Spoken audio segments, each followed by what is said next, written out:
Good afternoon, live from Lloyd Wilson Field here in Hastings on the campus of Hastings College. This is the Sertoma 8-man football all-star game here on the Rural Radio Network. Parker Siza with you from 104.9 Max Country, Cool Radio out in New York. I'm joined by John Willis from KRVN. John, good afternoon to you. This is a really cool thing for these players. Some of them playing in their third all-star game already this summer, but it's always got to be special to get that letter that lets you know that you're honored to be on an all-star team, and this is going to be, I'm sure, a very memorable day for a lot of these players out on the field. Yeah, and when you talk to people who have played in this game before, you know, people have been honored in the Hall of Fame or have just been in the game, they just take pride in getting to showcase their community, showcase what they're all about, but then also showcase 8-man football and why it's so special. And so I think that's what makes this game really cool, because a lot of those games, you know, the 8-man guys playing 11-man, right, but this one they get to play the sport they're used to. Absolutely. So this is going to be a little different, too. We're playing on what we believe is the normal width of an 8-man field, but we're playing it 10 yards further. So we're actually playing to the end zone. So it's going to be a 100-yard field. Normally it's an 80-yard field for 8-man football, but the width, which off the top of my head, is it 40, right? 40 yards for the width. That stays the same, but we're going to use a longer, so the end zones are going to be the touchdowns. So if you're watching along with that, make sure you pay attention to that here. But yeah, hot and windy day here as well. Temperatures, well, heat index values reaching above 100 degrees. Strong wind too, coming out of the north. So if you're working toward the, or coming to the north out of the south, so if you're going toward the south end zone here at Lloyd Wilson Field, be a little harder to start running downhill, but if you're moving off to the north, maybe a little more fun for both of these teams. We're going to play 4 10-minute quarters, just going to be like a normal high school football game, and looking forward to the action here. Yeah, no, a lot of great talent from all over the state. There's representation from each corner and crook, and so excited to see what's going to happen. So we are ready to go. That's right. I had my phone live on it already. So anyway, we're just about to go through the starting lineups here on the field. And you're going to have the East players in the green jerseys with the yellow tops, yellow numbers, and then that's the West team. Then the East team is in the yellow with the green jerseys with the green tops. So, and you got to think down there on the field, especially with it being turf, it's got to feel a little bit warmer too. Just with it's already hot, and now you're adding the turf to it, so the wind probably helps it feel at least a little bit more comfortable down there on the field. Yeah, 100%. A little relief, right? And luckily, too, for the crowd, nobody's going to be sitting, if you're watching along with us, nobody's going to be sitting on the East bleachers, I wouldn't imagine, but the West bleachers here pretty well covered for a pretty nice crowd here on a summer day in Hastings for this Summer Classic, the Sertoma 8-man football all-star game. Glad you could join us here on the Rural Radio Network. We're about 20 minutes away from kickoff. They're about to go through their pregame ceremonies, and we'll get down there as soon as they get started. Do we have a moment for a break here, do you think? We'll hear from some of our sponsors. We are sponsored by several businesses across Nebraska that bring you the coverage here on the Rural Radio Network of the Sertoma 8-man football all-star game. Let's take a break. We'll hear from some of those sponsors. Come back for more pregame coverage next. Hey farmers, looking to boost efficiency? Boeck Farm Outfitters has the precision upgrades you need. Connect with them on social media or visit BoeckFarmOutfitters.com. This game is brought to you in part by Cubby's with hot and fresh deli food, Godfather's Pizza, and Chester's Chicken. Cubby's, supporting the communities they serve. Farmers and Merchants Bank in downtown Milligan wishes another successful sports season to all area athletes. Good luck from Farmers and Merchants Bank, member FDIC. Fortify Group, helping people fortify their lives and safeguarding their futures with insurance and real estate results. Now serving Thayer and Nuckolls counties with a new Fortify office in Davenport.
Now I'm on the main cam. There's Casey, and here comes the next one.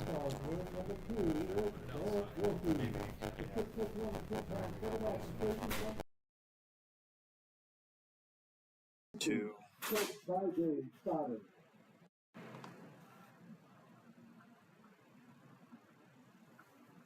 Number 2 for the West All-Stars. It is Morgan Kitty, a 5'7", 160-pound wing back from Greensburg.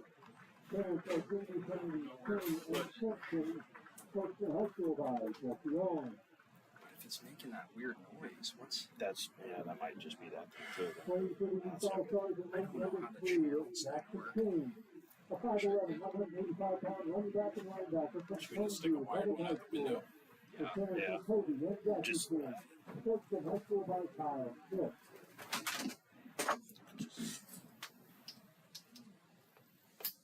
Number 3 for the West All-Stars is Bruce Whittahead, a 6'185-pound quarterback from Overton High School. The parents are Dan and Tracy Whittahead, coached in high school by Marcus Harvey. Wearing number 4 on the East All-Stars, a 5'9", 195-pound guard and defensive end Andrew Fuller from Davis City High School. Parents are Chad and Tammy Fuller, coached by Greg Hanson.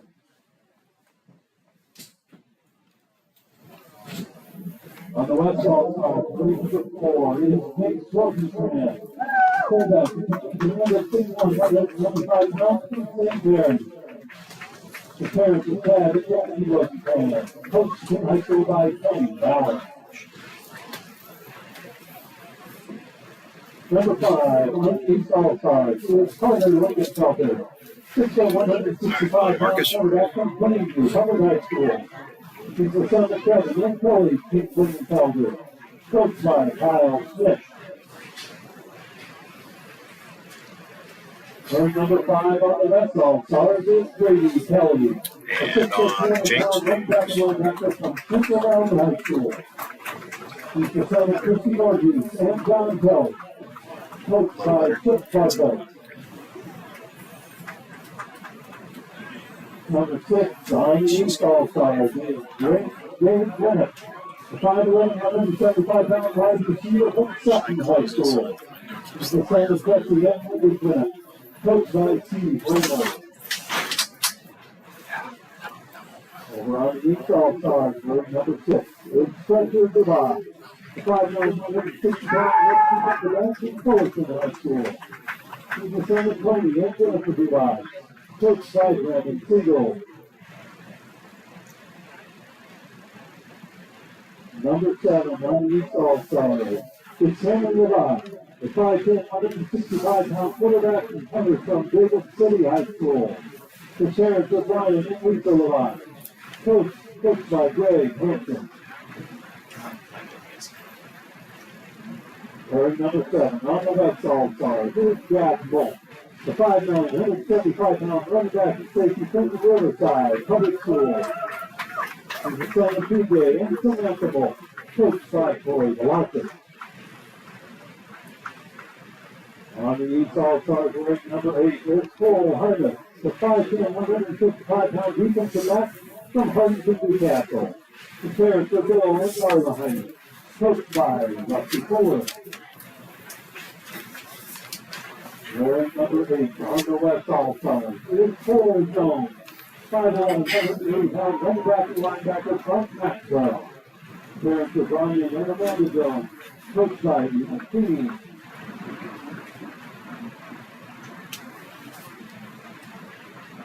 On the East All-Stars, wearing number 9, the 6'3", 210-pound running back and linebacker, Sam Stardust from Thayer Central High School. Parents for Rick and Michelle Stardust. Coached by Nicholas Shepard.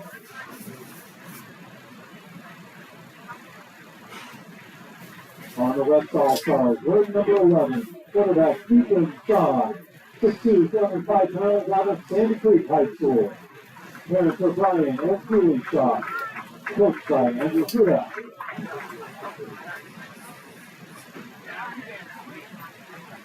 Number 11 for the East All-Stars is Stephen Jones, with 6'4", 210-pound tight end and linebacker out of Johnson County Central. The parents for Dan and Leanne Jones. Coached by Ryan Houghton. Wearing number 12 on the West All-Stars is David Soto, the 6'2", 165-pound linebacker out of Central Valley High School. The parents are AJ and Michelle Soto. Coached by Chip Carter. On the East All-Stars, wearing number 22 tonight is Dave Friedman, 5'8", 175-pound running back out of High Plains Community High School. Parents are Jackson Friedman and Talia Peterson. Coached in high school by Jim Wood. Wearing number 18 for the West All-Stars is AJ Starr, 5'11", 185-pound running back and linebacker out of Arnold Public School. Parents are Scott and Bobby Starr, coached by Matt Federer. On the East All-Stars, wearing number 24 is Dalton McCordy, 6'2", 195-pound tight end out of Shelby Rice City. The parents are Dan and Cindy McCordy. Coached by Jack Sulik. Number 20 on the West All-Stars is Dave Miller, 5'9", 180-pound running back out of Pleasanton Public High School. Parents are Jeff and Melissa Winger. Coached by Tracy Olman. On the East All-Stars, wearing number 28 is Mikey Bartu, 5'10", 190-pound running back and linebacker out of Exeter, North Carolina.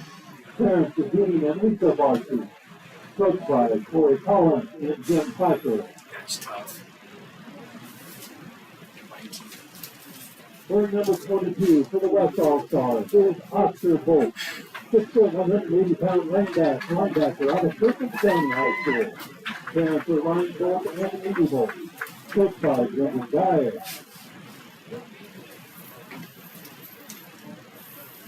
Number 32 for the East All-Stars is Colin Burkett, 6'4", 250-pound defensive end out of Shelby, Rising City. Parents are Corey and Jennifer Burkett.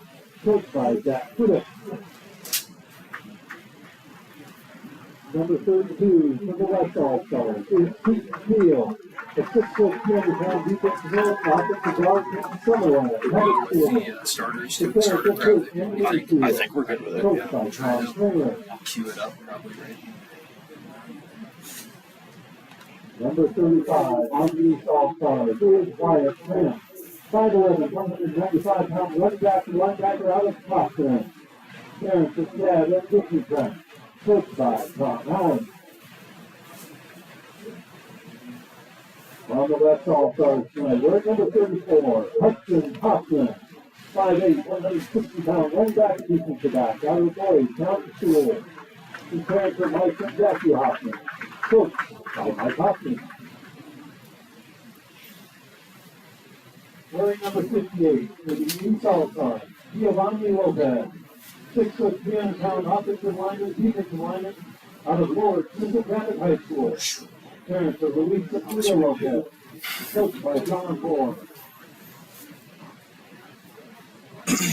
Number 38 on the West All-Stars is Tate Cinnamon, 6'1", 230-pound defensive lineman, offensive lineman out of Sand Hill, Texas.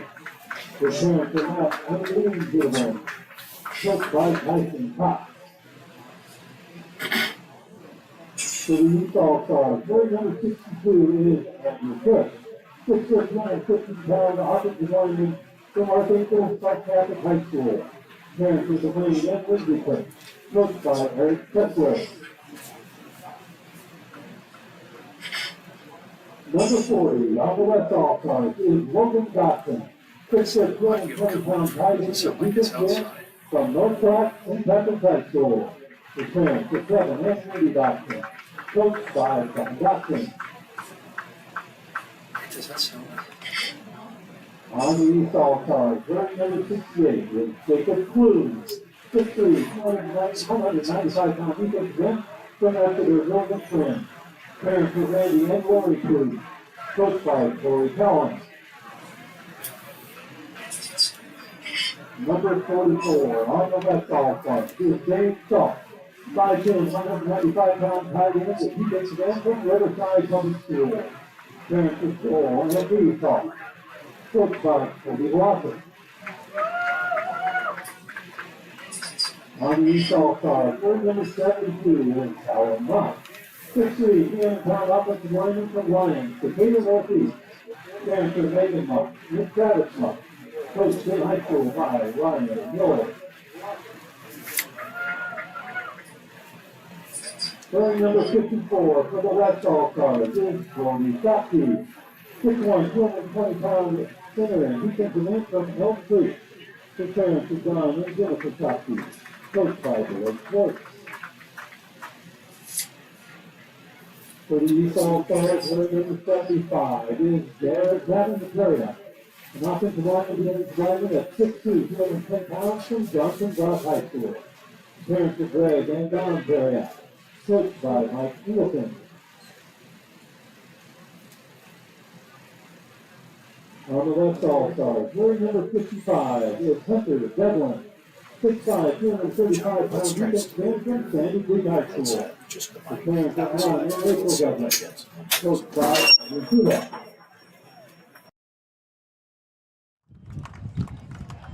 Wearing number 88 for the East All-Stars is Corbin Lindbergh. 6', 320-pound offensive lineman from Clarkson High School. Parents are Rich and Kim Lindbergh. Coached in high school by Jim Clarkson.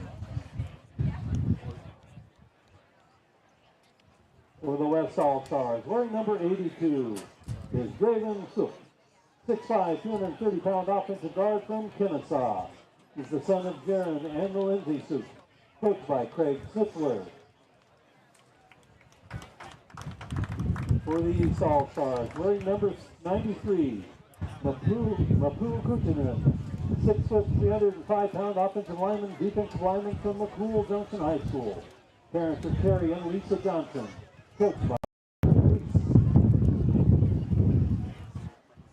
on the West All-Stars, wearing number 67 is Max Lewandowski. 6'3", 225-pound defensive end from Luke City Public Schools. His parents are Adrian and Jamie Lewandowski. Coached in high school by Aaron Hayes. Wearing number 97 for the East All-Stars tonight is Eli Weber. 6'3", 220-pound offensive lineman and defensive lineman from Bruning, Davenport, Strictly. He's the son of Matt and Jody Weber. Coached by Chris Ardisono and Mark Rotter.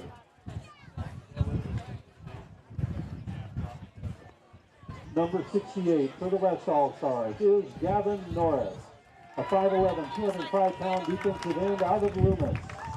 He's the son of Justin and Winnie Norris. Coached by Ty Speed. And wearing number 70 for the West All-Stars is Cole Caton. 6'3", 230-pound defensive end from Bridgeport High School. He's the son of Greg and Melissa Caton and Terry Kelly. Coached by Jeremy Weimer.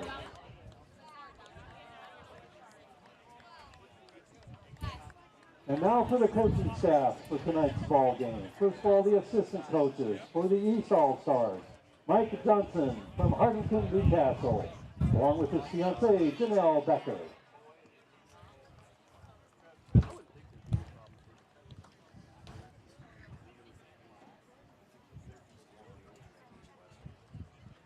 Assistant coach on the West All-Stars is Brett Kotzer from Summerlin High School, along with his wife Kristen, sons Maverick and Macklin, and his daughter Kinley.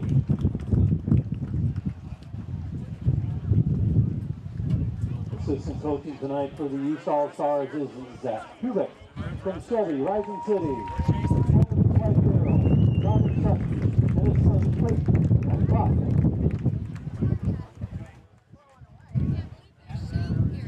Assistant coach on the West All-Star tonight is Corey Velasic from Riverside High School. His wife is Jade Velasic, along with daughters Greta and Nora.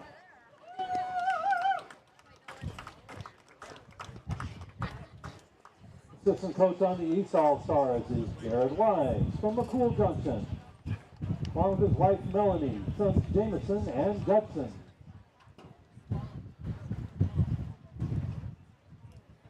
Assistant coach on the West All-Stars tonight is Matt Degler from South Loop High School.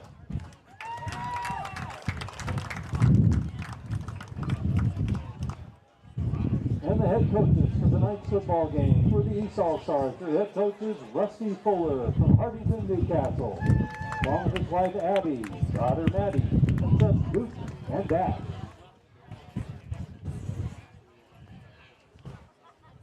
And head coaching the West All-Stars tonight is Tom Kramer from Summerlin High School.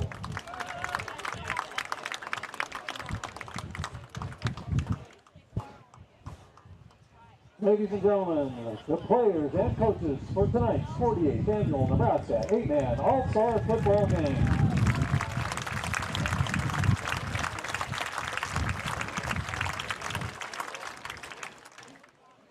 Now we'd ask everyone to please stand for our invitation and along with our national anthem coming right up. First of all, before we begin, let's begin all good things as we do in prayer. Asking our Heavenly Father tonight to be with us and guide these players as they play this game and join in fellowship along with everyone in the stands, and hoping that we all have a safe and healthy game tonight, especially everyone in the stands enduring this heavenly heat that we are enjoying tonight as well. We will appreciate the Lord's guidance through all these players and their efforts tonight, and the benefit that the people from the Nebraska Sertoma Speech and Hearing Association will receive as a result of tonight's game. We ask all this in the Lord's name. Amen. Now, as we continue to stand, and gentlemen, we will cover our national anthem. Will be performed by the Hastings Men's Chorus of the Plains with some assistance from the 1733 Chorus of Kearney.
And now it is time for 8-man All-Star Football. As the players get ready to get going for tonight's game, it's always important to remember the many people that make tonight's game possible. Well, there you have it. The Sertoma 8-man football all-star game getting set to start. Hope you're enjoying all the pregame festivities from Lloyd Wilson Field. And maybe you're enjoying the fact that you're at home watching it, not out here in this hot, windy weather we have today. But Parker Sizer with you, joined alongside John Willis as they get all the parents and grandparents, brothers and sisters off the field. We're ready for some football. Should be a fun one here today. You're going to have the... let's take a quick break. We're going to hear from some of our sponsors. We'll come back, give you some of the starters for today's game, and get this one kicked off. This is the Rural Radio Network. For decades, Generations Insurance Group of Exeter has found the lowest rates in the best insurance plans, protecting your cars, home, business, and family. Let them do the same for you. Remember Carrie's Restaurant and Catering when hosting your next event. From large to small, Carrie's does it all. Carrie's Restaurant and Catering, just off Highway 81 in McCool Junction. Main Street Ag in Bruning wishes good luck to all the high school athletes this year. Main Street Ag is a proud supporter of area high school sports. Get back to the grind with the Mighty Giant Tub Grinder, made right in Beamer, Nebraska. Nebraska built, Nebraska fed, tough, durable. MightyGiant.com.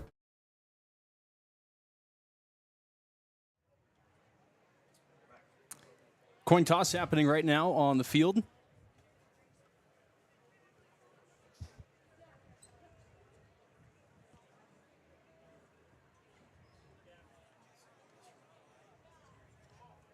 I don't know if there's a microphone on the officials today, so I don't know if we're going to be able to hear it, but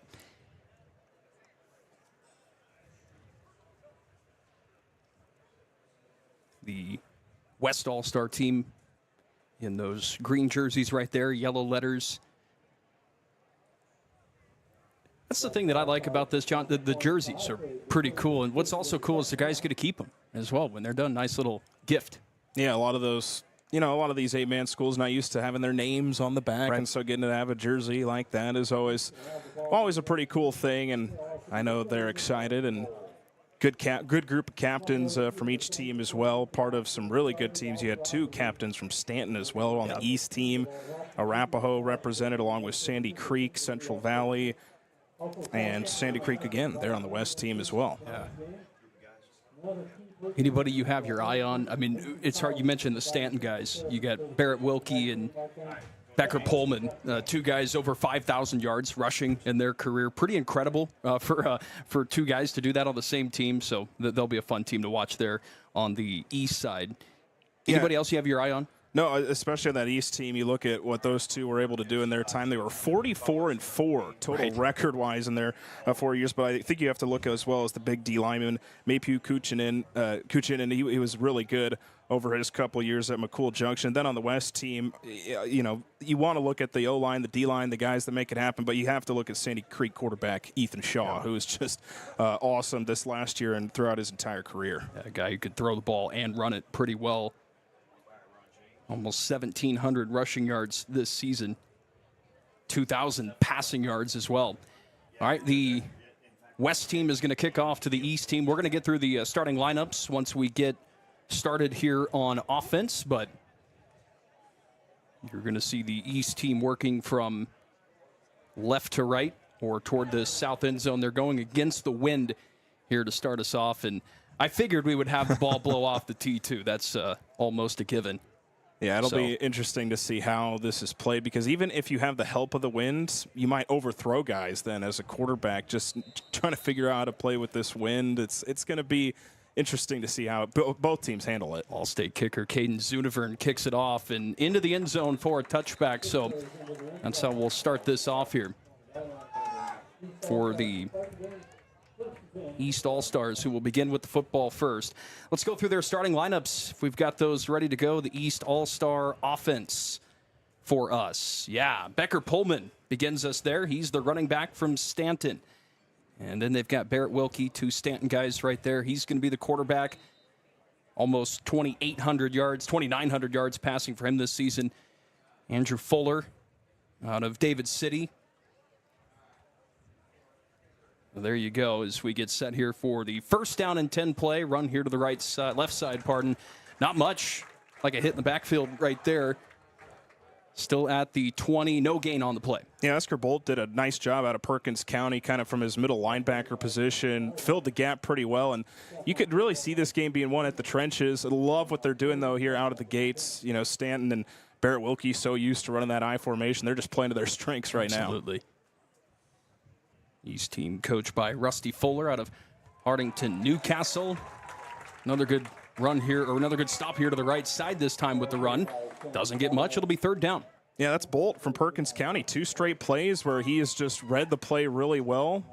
That time going to his left, just was able to fill a gap after some good outside contain from Tajan Soto, not letting back get to the outside. So really nice couple plays here from the Perkins County. Brings up a third down and medium, about 3rd and 8 Need to get to the 30 for a first down, ball at the 22. So we take a look at the West defense right there. The starters on the screen. Empty backfield. 2 wideouts each side. Man in motion.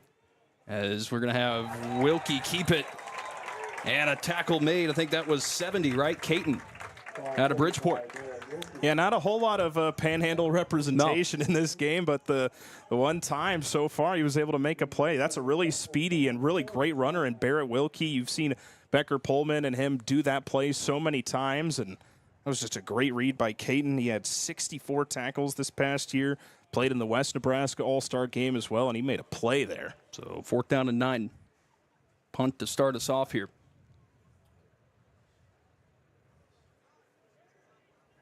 Back to return. Can't see the number. We'll get it here in a moment. Yep, number 5 we got there. It'd be Grady Kelly, who will grab it at about the 32. Take it to near midfield, which is where the West All-Star team, coached by Tom Trammer out of Summerlin. Assistant coaches Matt Jagler, South Loop, Corey Velasquez, Riverside, and Brett Kaiser from Summerlin. Honestly, though, especially having to kick into the wind, that was not a bad boot. And so, it's again, that's going to be such a factor here in the early stages. So we look at the West offense starters. Quarterback will be Ethan Shaw, number 11 there, out of Sandy Creek. And Shaw gets the first snap, starting running back, I believe, Grady Kelly. Takes it to the left side. No, was that Casey? Pardon, Casey, yep. Casey will get it to past midfield to about the 46.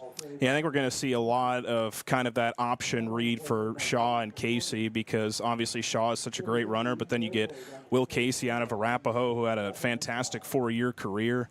Another great run for the Warriors this season, and he'll be a force to be reckoned with, already playing in another All-Star game earlier this summer. Fast guy, too. 400-meter champion in Class D. Up the middle now, first down run there for the West team. Well, and how about Ethan Shaw? He's not afraid to lower his shoulder, even as a quarterback taking on Colin Verbka out of Shelby Rising City, just lowering the shoulder, bringing the boom. There's a reason this guy is going to be playing at the Division II level at Fort Hays, and you see it there. He's just got such toughness, and that's why he plays great linebacker as well. 1st and 10 at the 40.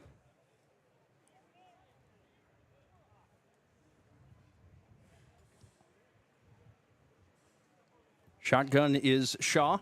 To the right, Casey. There's the pitch to Casey. Casey breaks it to the outside, down to the 35, runs out of bounds. 5-yard gain for Casey there. Yeah, again, you just see that option, speed option to the right. Shaw just watching, waiting, and easy pitch for him over to his right for Casey. That's just an easy read. And, this is what they were working on all pregame long, was just that option with him and Will Casey. And that's going to be something we're going to see, I think, a lot here today, especially with the wind not playing anybody any favors. It is working downhill right now for this West team.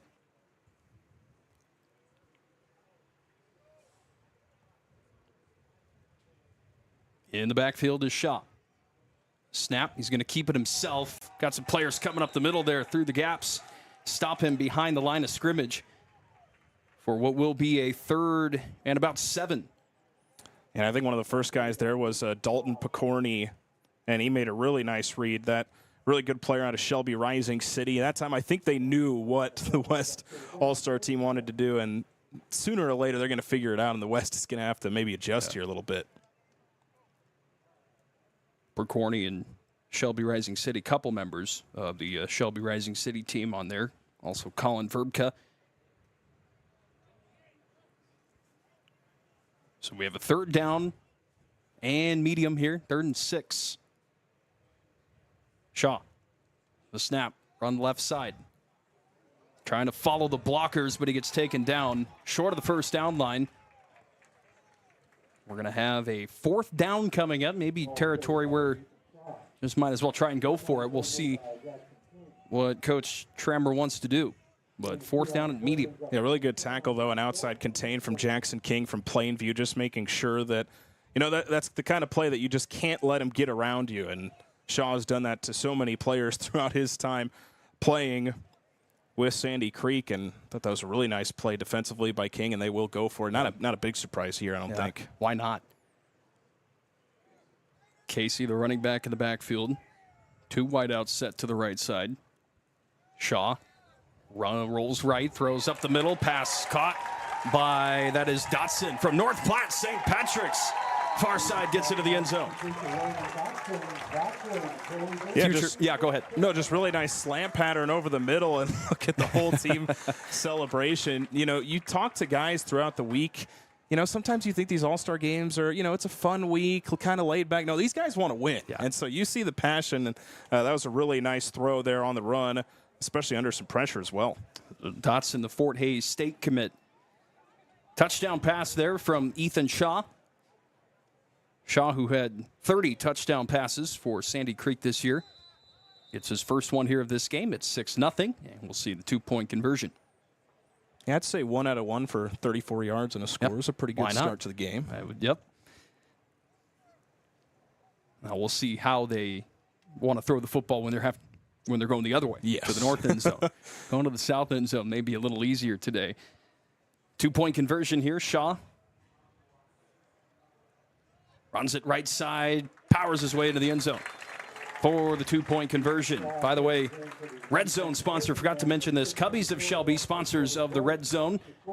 Hot, fresh deli food, Godfather's Pizza, Chester's Chicken. Cubbies, supporting the communities they serve.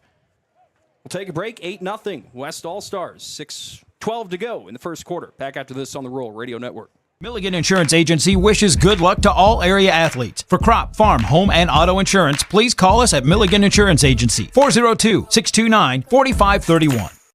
Neville Construction of McCool Junction is this area's Lester Wood Frame and Butler Steel building dealer. They also offer broad grain storage and management systems. Neville Construction, a proud supporter of high school athletics.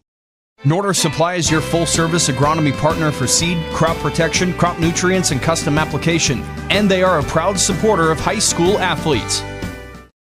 Nutrien Ag Solutions is the world's largest provider of crop inputs and service, helping growers increase food production in a sustainable manner. Profit from their experience and visit your local Nutrien Ag Solutions location.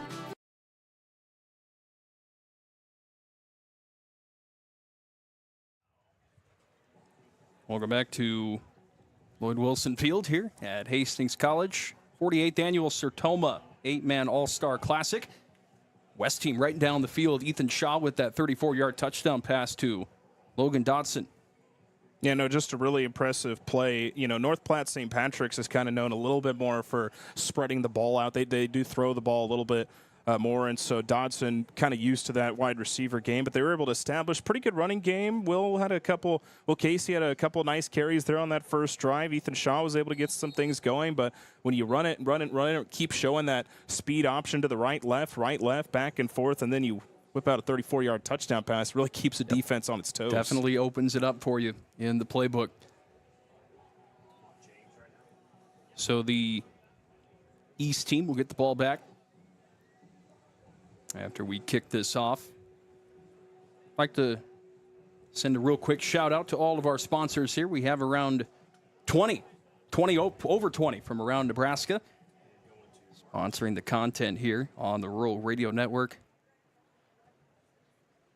Happy to try this new venture too here, John. We've never done something quite like this here with the Rural Radio Network. So no, but this game and these players, they deserve it. It's good to be able to showcase these guys because they've had great careers and maybe one last run here in their school's helmets. Zudavern with another boot. Touchback on the last one. Number 0 here, that's Becker. Pullman out of Stanton will return it out to the 30-yard line. So, again, if you're just joining us, usually if you're an 8-man football fan here in Nebraska, you're used to an 80-yard field. We certainly are as well. We're used to saying the 40-yard line being midfield. But, no, they are playing a 100-yard field with a 40-yard width, so that's why you see the sidelines are a little bit in as well. But we can actually use the field markers here as a good, easy marker. Usually we can't do that. Yeah, selfishly, it works a little bit better for us than it might in the past. All right, so here is the East team. Wilkie. Man in motion is Pullman, his teammate. And he's going to roll it here to the left side using some blockers out in front. And a gain of about 3 or so there. Close to the 33, maybe to the, nope. Yeah, 33. Gain of 3, so 2nd and 7. Yeah, and actually new quarterback back there from David City and Cameron Hlavik, and so thank you. He's getting some reps as well. We see Pullman getting into the game. But they gave us 10 starters, and so I think they're planning to mix things around a little bit more. We got to be on our toes here today, too. The guys on the field are on their toes. We do, too. So, yeah, Havlik out of David City. He had 1,156 yards this season through the air, 24 touchdowns, 2 interceptions. And you can tell both teams maybe not going as fast as, an 8-man team would in the past. Just, again, the heat is something that will be something to watch for today. They mentioned that they're going to add some more water breaks as well throughout the game. And so both teams going at maybe a little bit slower of a pace. Havlik gets the snap. Now he's going to keep it, run up the middle, then break it out to the far sideline. He's got first down. Yeah, he's come in so far and not missed a beat after a pretty nice start for Barrett Wilkie at quarterback. They went 3 and out, and so already giving Hlavik a chance there. And again, he had a great career, D1 All-State, honorable mention. So they've got some talent there at the quarterback room. Might as well mix it up a little bit. Brought it out to the 41. A gain of about 8 yards there.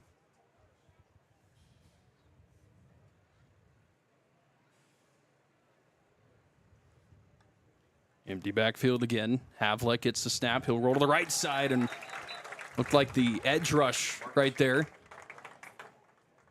Tackles at 55.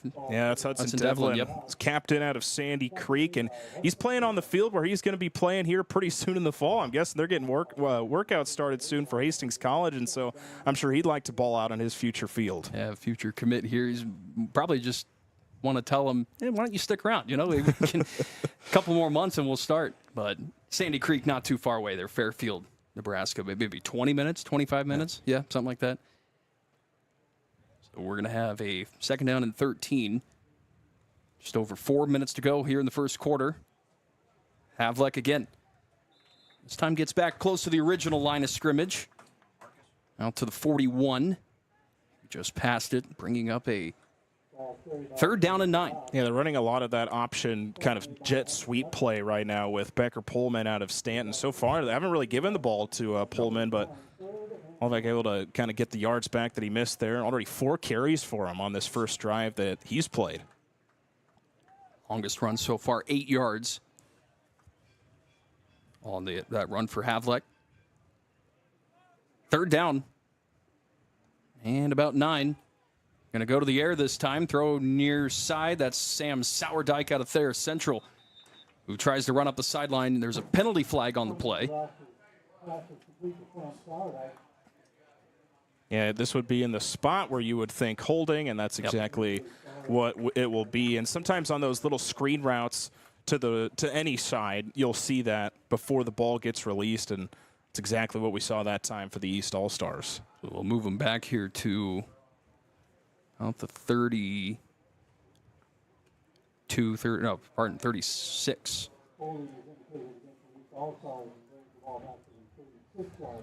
So they'll need the 49 on the other side of the field for a first down. Bringing up, which will be now about 3rd and 15. And already bringing Barrett Wilkie back from Stanton. He's back there at quarterback once again, and so they're mixing and matching. See if they want to go to the air here on this play. Of course, working against the wind.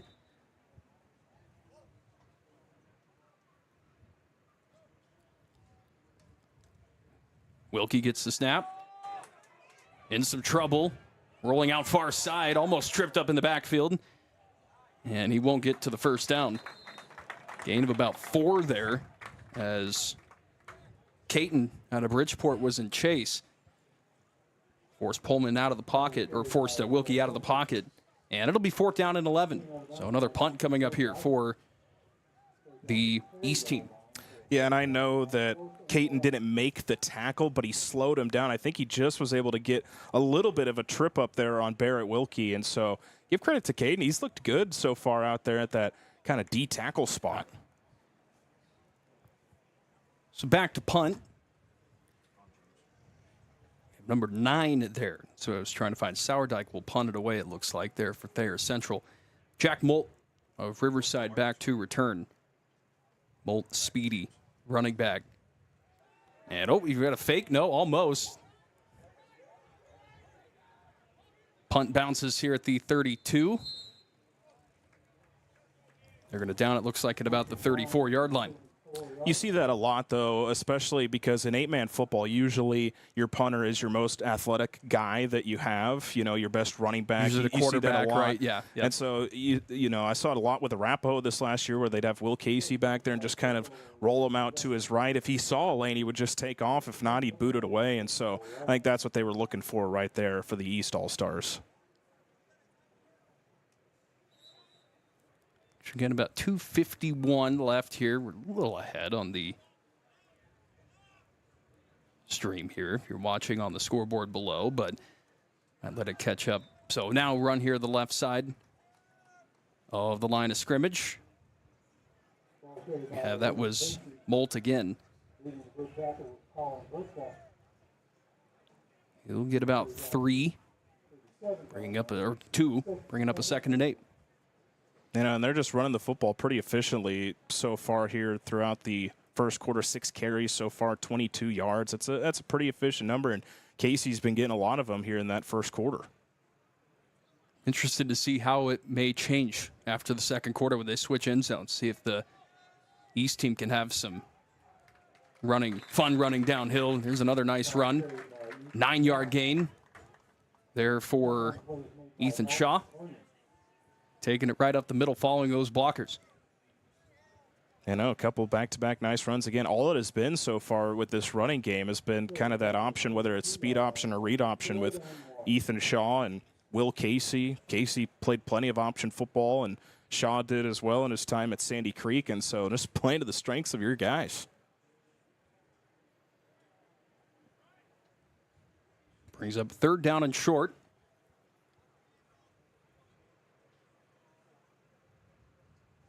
Shaw the snap. And behind the line of scrimmage. Big stop there.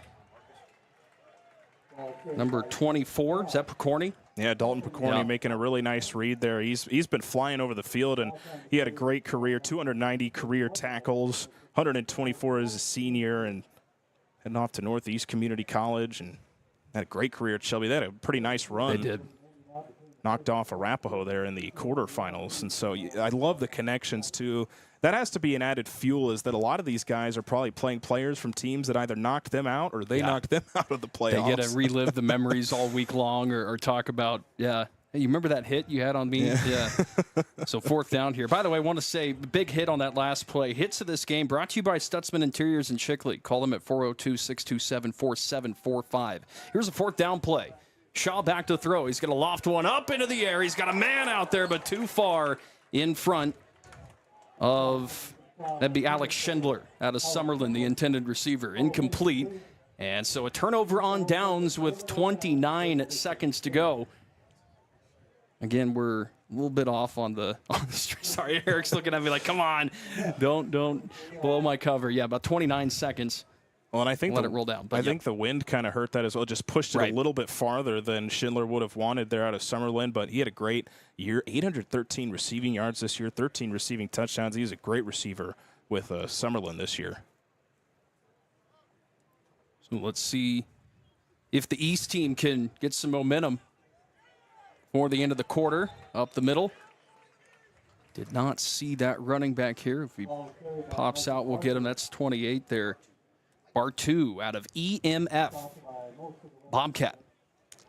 Nothing better than a good old fullback dive. That just makes the heart happy, seeing the I formation, give it to your fullback.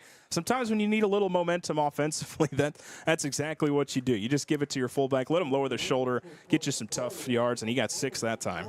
Timeout on the field. Into the first quarter, 8-0.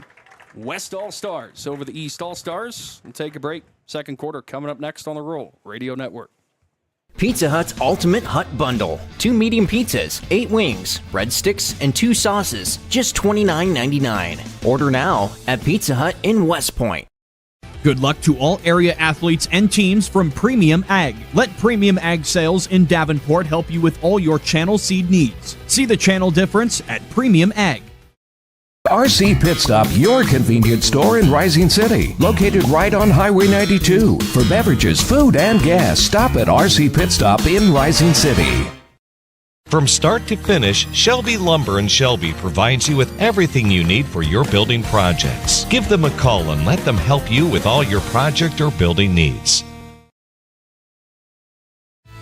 The Shickley Grain Company is a proud supporter of area athletes. There's no stopping when you're dedicated and work hard to achieve your goals. Good luck from Shickley Grain.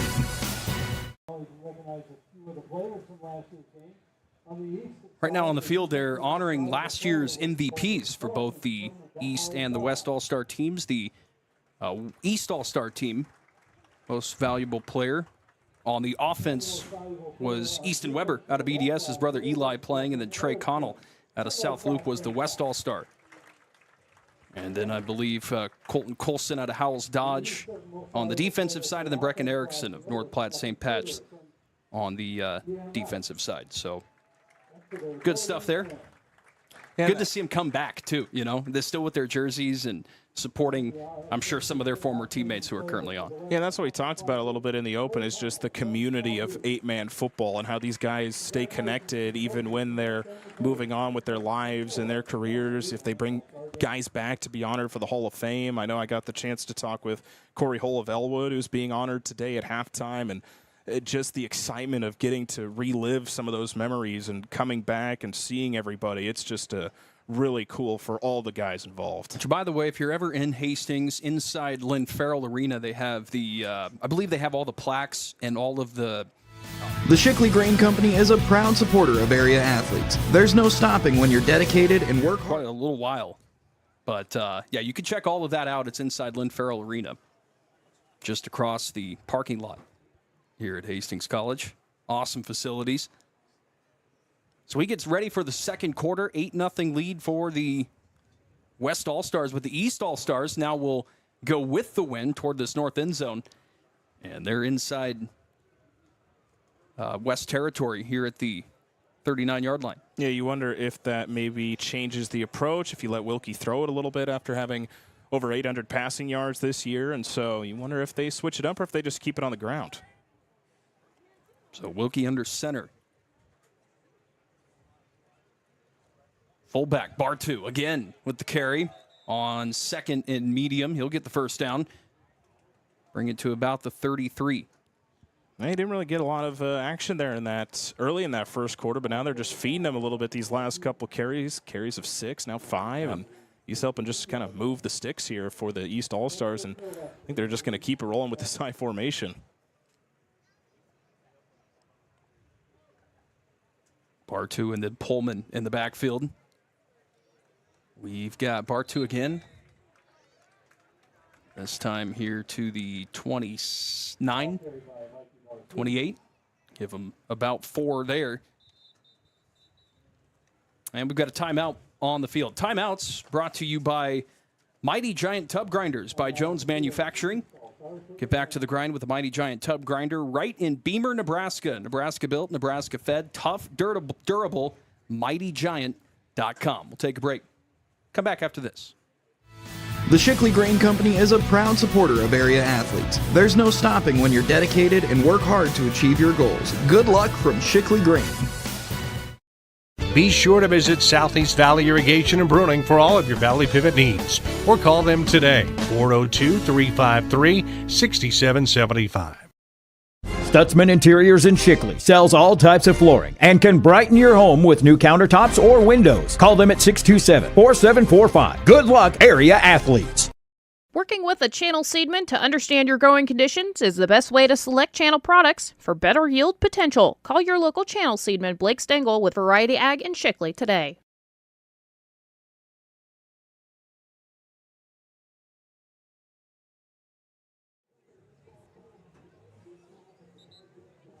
Back here for the Sertoma 8-Man Football All-Star Classic. We are taking the clock off, so John, we're back to doing this little radio style here. We got to call the timeout. We've got the score right in front. We don't need to do that as much, but 11:35 to go here in the second quarter. It's all right. That fits my style. Yeah, that's right. We're a little more in our wheelhouse here with that. So 11 and a half to go, and it is the East team on the drive with Wilkie under center.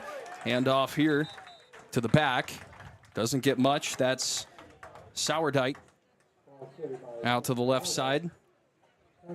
No game, maybe a loss of 1 on the play, 3rd and 6. Yeah, they haven't been able to get him going so far here in the early stages. They've read him really well, and the Thayer Central product has had a great career, finished with over 4,700 career rushing yards, but there's just no lanes right now for him.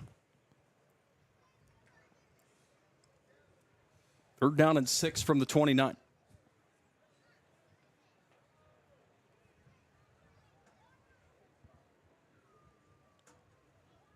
Or wideouts each side, man in motion. That was Sourdike. There's a wide open receiver up the middle. Keegan Jones out of Johnson County Central, the tight end with a touchdown. And we are just a 2-point conversion away from being tied 8-6 now after that East score. Yeah, this is just prime 8-man football as you see the bowling pin celebration there for the East All-Stars. But, you know, classic 8-man football so far because you see just both teams establishing the run and then just hitting a big pass play. On the West team, you saw the 34-yard touchdown to Logan Dotson, now a 29-yarder to Keegan Jones. And so this is prime 8-man football. This is what we love to see. Jones was a 1,000-point scorer for his high school in basketball. Like to throw it up to a guy like that who's used to scoring. And there was just no help either from the defensive backs. He was wide open. Now the 2-point conversion to tie us up here with 10:45 to go in the second quarter.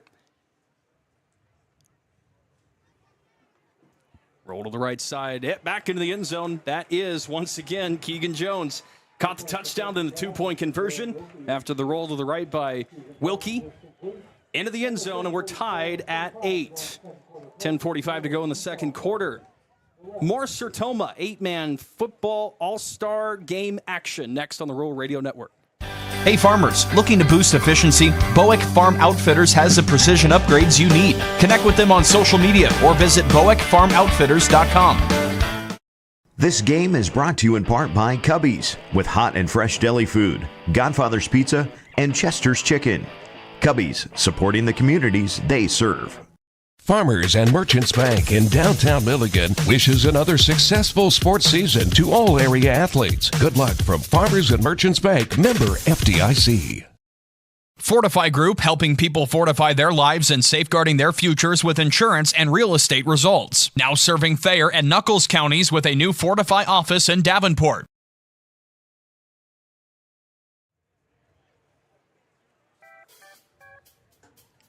Yeah, there we go. Back here at the Sertoma 8-man football all-star classic. Parker Size and John Willis with you here.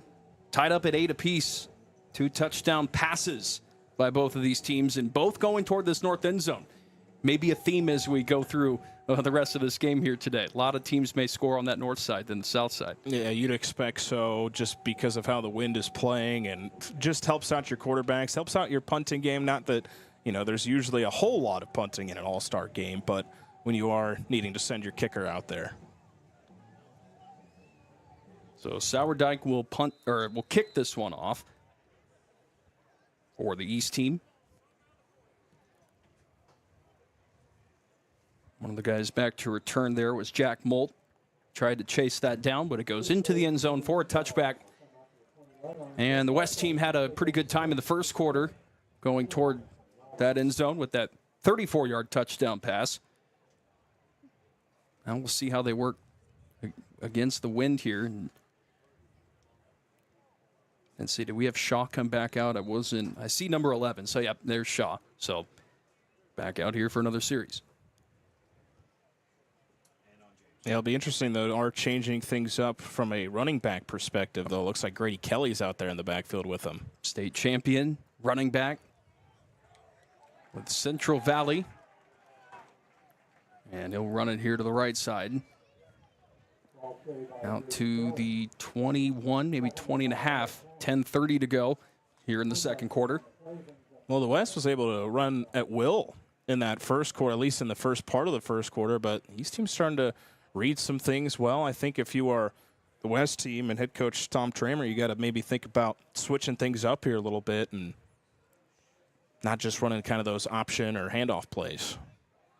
See what happens here on this 2nd and 9.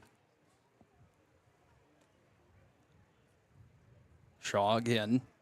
Pitch it out. Oh, there's a little trick play. That was Jack Molt who tossed it out. I can't see the number. Number 3, there we go. Hayden Muirhead out of Overton. Nice play in the backfield. The pitch and then the toss for a gain of what, about 21, 22?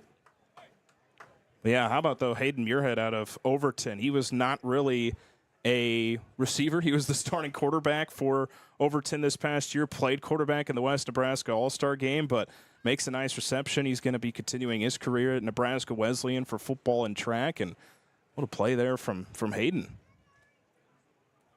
Yeah, he threw almost 1,200 passing yards this year, so knows what it's like to toss the rock. Now he caught the rock. As Shaw goes back to throw here, he's under some pressure, so he escapes up. Gets past the 50, lowers the shoulder, continues some yardage after contact. And down to about the 47. So he'll pick up the first down there. Yeah, just another really tough run for Shaw here in this first quarter. First half, he has looked really good. Now 6 carries, 23 yards. And again, just impressive to watch him lower the shoulder, especially against some of those really talented linebackers that you see out of guys like Shelby Rising City. 9.5 to go here in the second quarter. The West All-Stars pass midfield.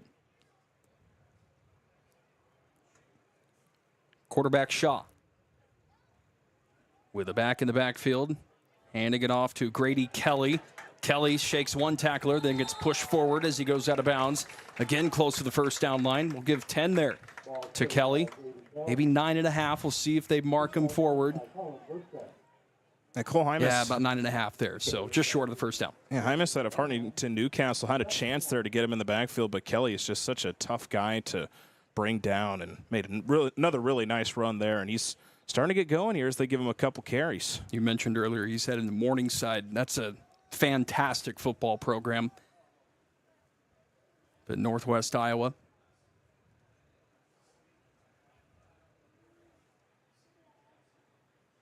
Second and short. Up the middle, here's Kelly. Lowers the shoulder, spins around, goes down to the 25 for a gain of 13. And another first down as the West All-Stars cruising down the field. You saw, though, Dalton Picorni there at the end out of Shelby Rising City just grabbed on to the bottom of his ankles and held on for dear life while he asked, please, somebody bring him to the ground, because this guy has been tough to bring down so far. Kelly had one touchdown in that dominant state championship win they had over Riverside. Now takes it up the gut here. Not much, 2 yards to about the 22. That was a really nice interior play there by Gio Lopez out of Lourdes. 60 tackles as a junior a couple of years ago, but had some really good interior presence. And again, a guy that's been tough to bring down these last couple of plays, but Lopez was there to meet him right away. Give a yard there to Kelly. So 2nd and 9. Just outside the Cubbies of Shelby red zone.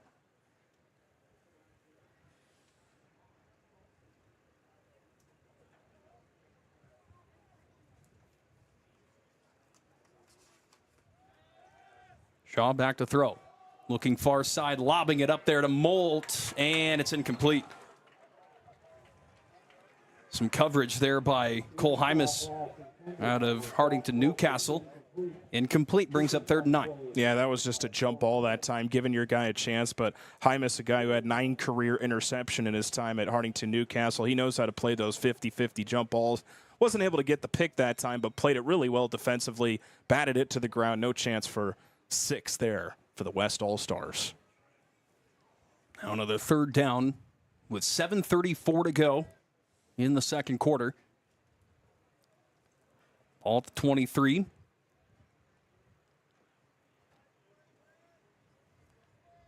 Need to get to about the 14 for the first down as Shaw back to throw. This time up the middle, over the head, incomplete. Looking toward Alex Schindler.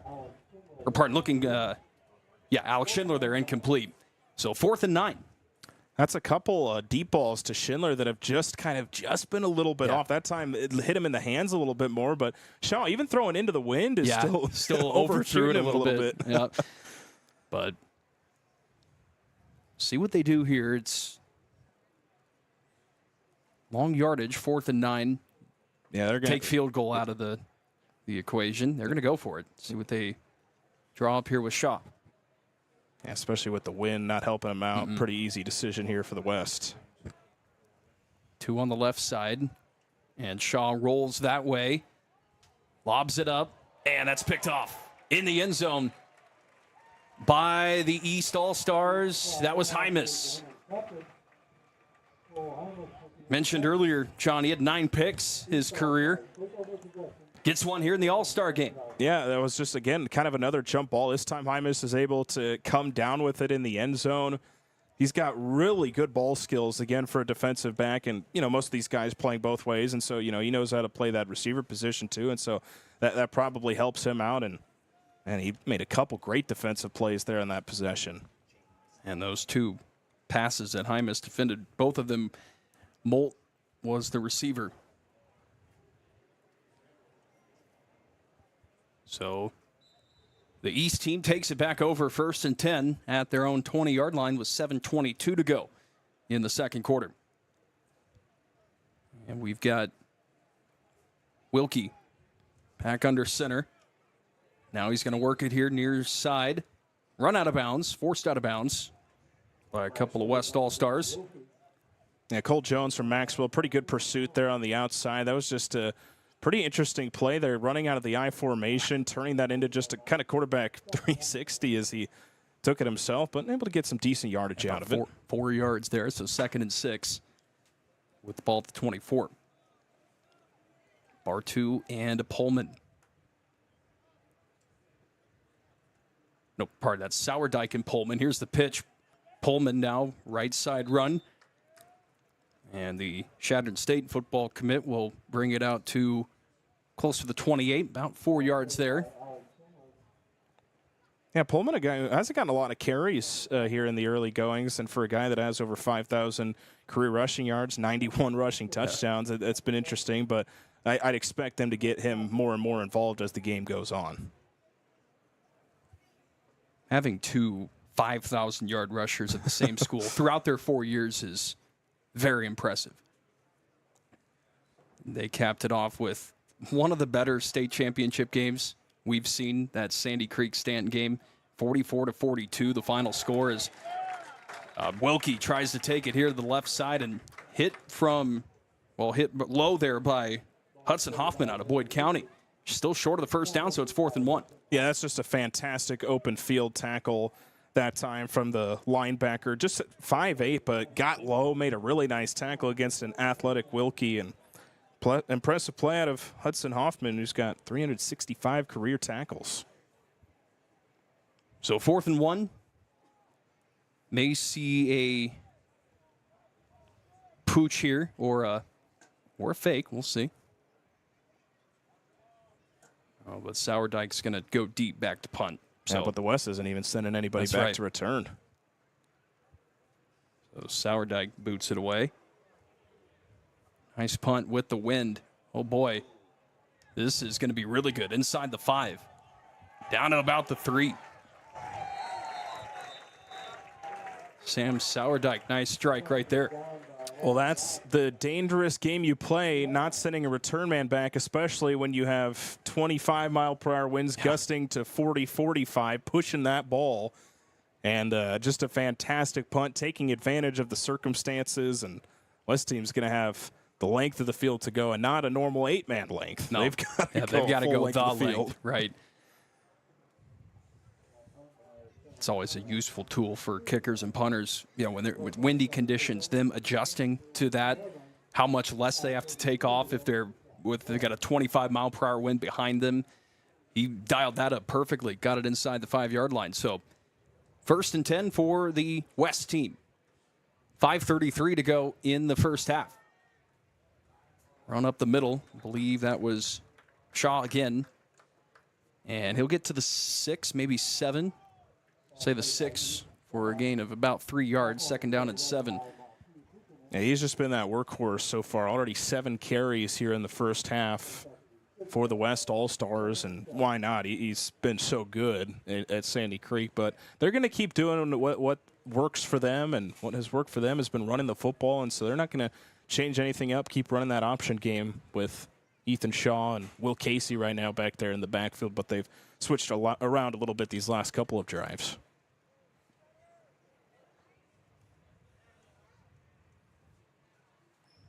Shaw gets a snap. Another run for him, left side.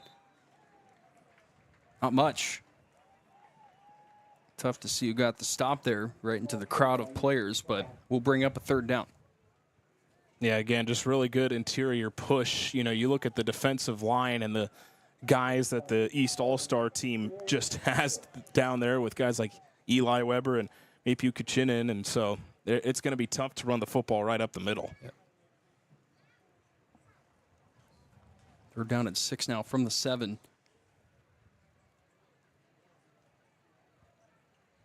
So they'll need to get to the 13 for the first down. Shaw back to throw. Over the head of Molt, the intended receiver. A little behind him, too, incomplete. And a fourth down, we'll see another punt here. Yeah, and Molt a little frustrated with himself just because it did end up going through his hands, and especially with how much the wind is affecting. If you get a ball that is close, you know, you want to make that catch if you're a wide receiver, just knowing that the effect that the wind is going to have on that football. Now this is going to be tough for Will Casey from Arapahoe to try to boot into the wind from his own 7-yard line. But he's kind of that low line drive kind of punter. That's what he did at Arapahoe, and that's what you need here. Ooh, that's high, though. That's not what you want to do. Way up in the air. Looked like it was moving backwards, too. It definitely bounced the wrong way and down to about the 31. Yeah, I'll blame myself for that one, Will. I shouldn't have mentioned it. That's my fault. I was with you, though. I was like, yeah, nice little punch, you know, line drive, but I don't know if that was just a missed kick there. But and you could tell, you know, even though it's an all-star game and, you know, Will is more of a linebacker, running back, he was the normal punter there at the Arapahoe, but he was still frustrated with himself. He wants to give his team the best chance that they can to win this football game.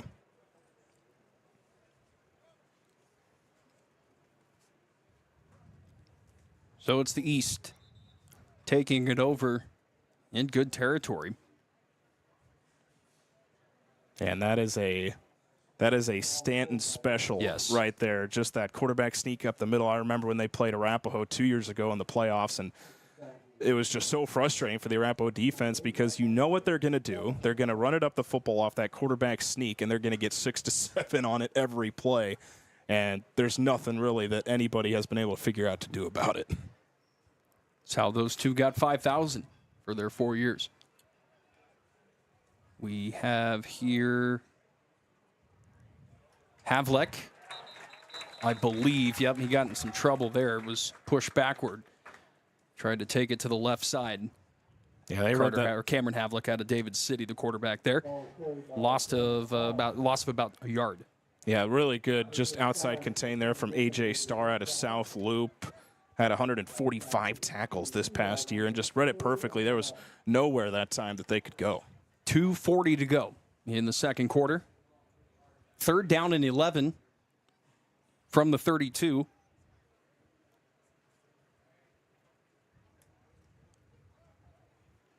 Three wideouts set to the right side. Wilkie back to throw. Looking middle. Too far over the head of the intended receiver, his teammate Becker Pullman. And that will bring up a 4th and long. Clock stops at 2:20 to go in the quarter. Probably going to see another go for it.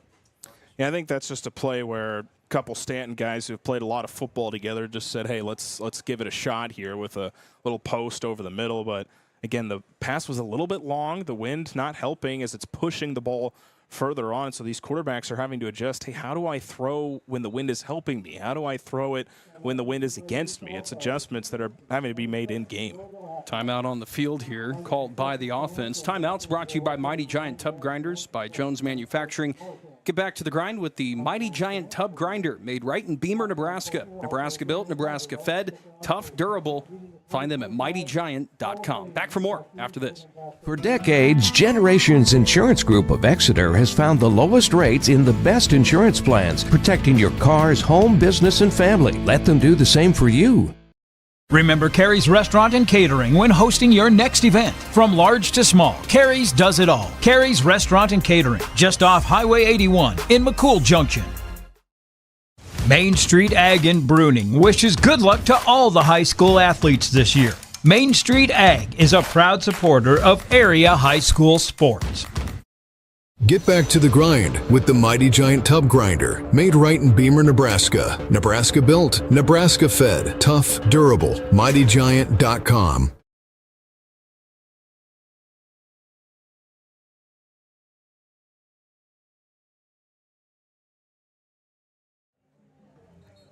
.220 left in the second quarter. 4th down and 11 coming up for this East All-Star team. They took a timeout to talk some things over, and we'll see what they run here on this 4th and 11. Need to get to the 20 for the first down. Yeah, it's just how do you play this? Because, obviously, and it looks like they're going to try to kick here. All right. Love it. Sam Sourdike. We're looking at about a 48-yard field goal.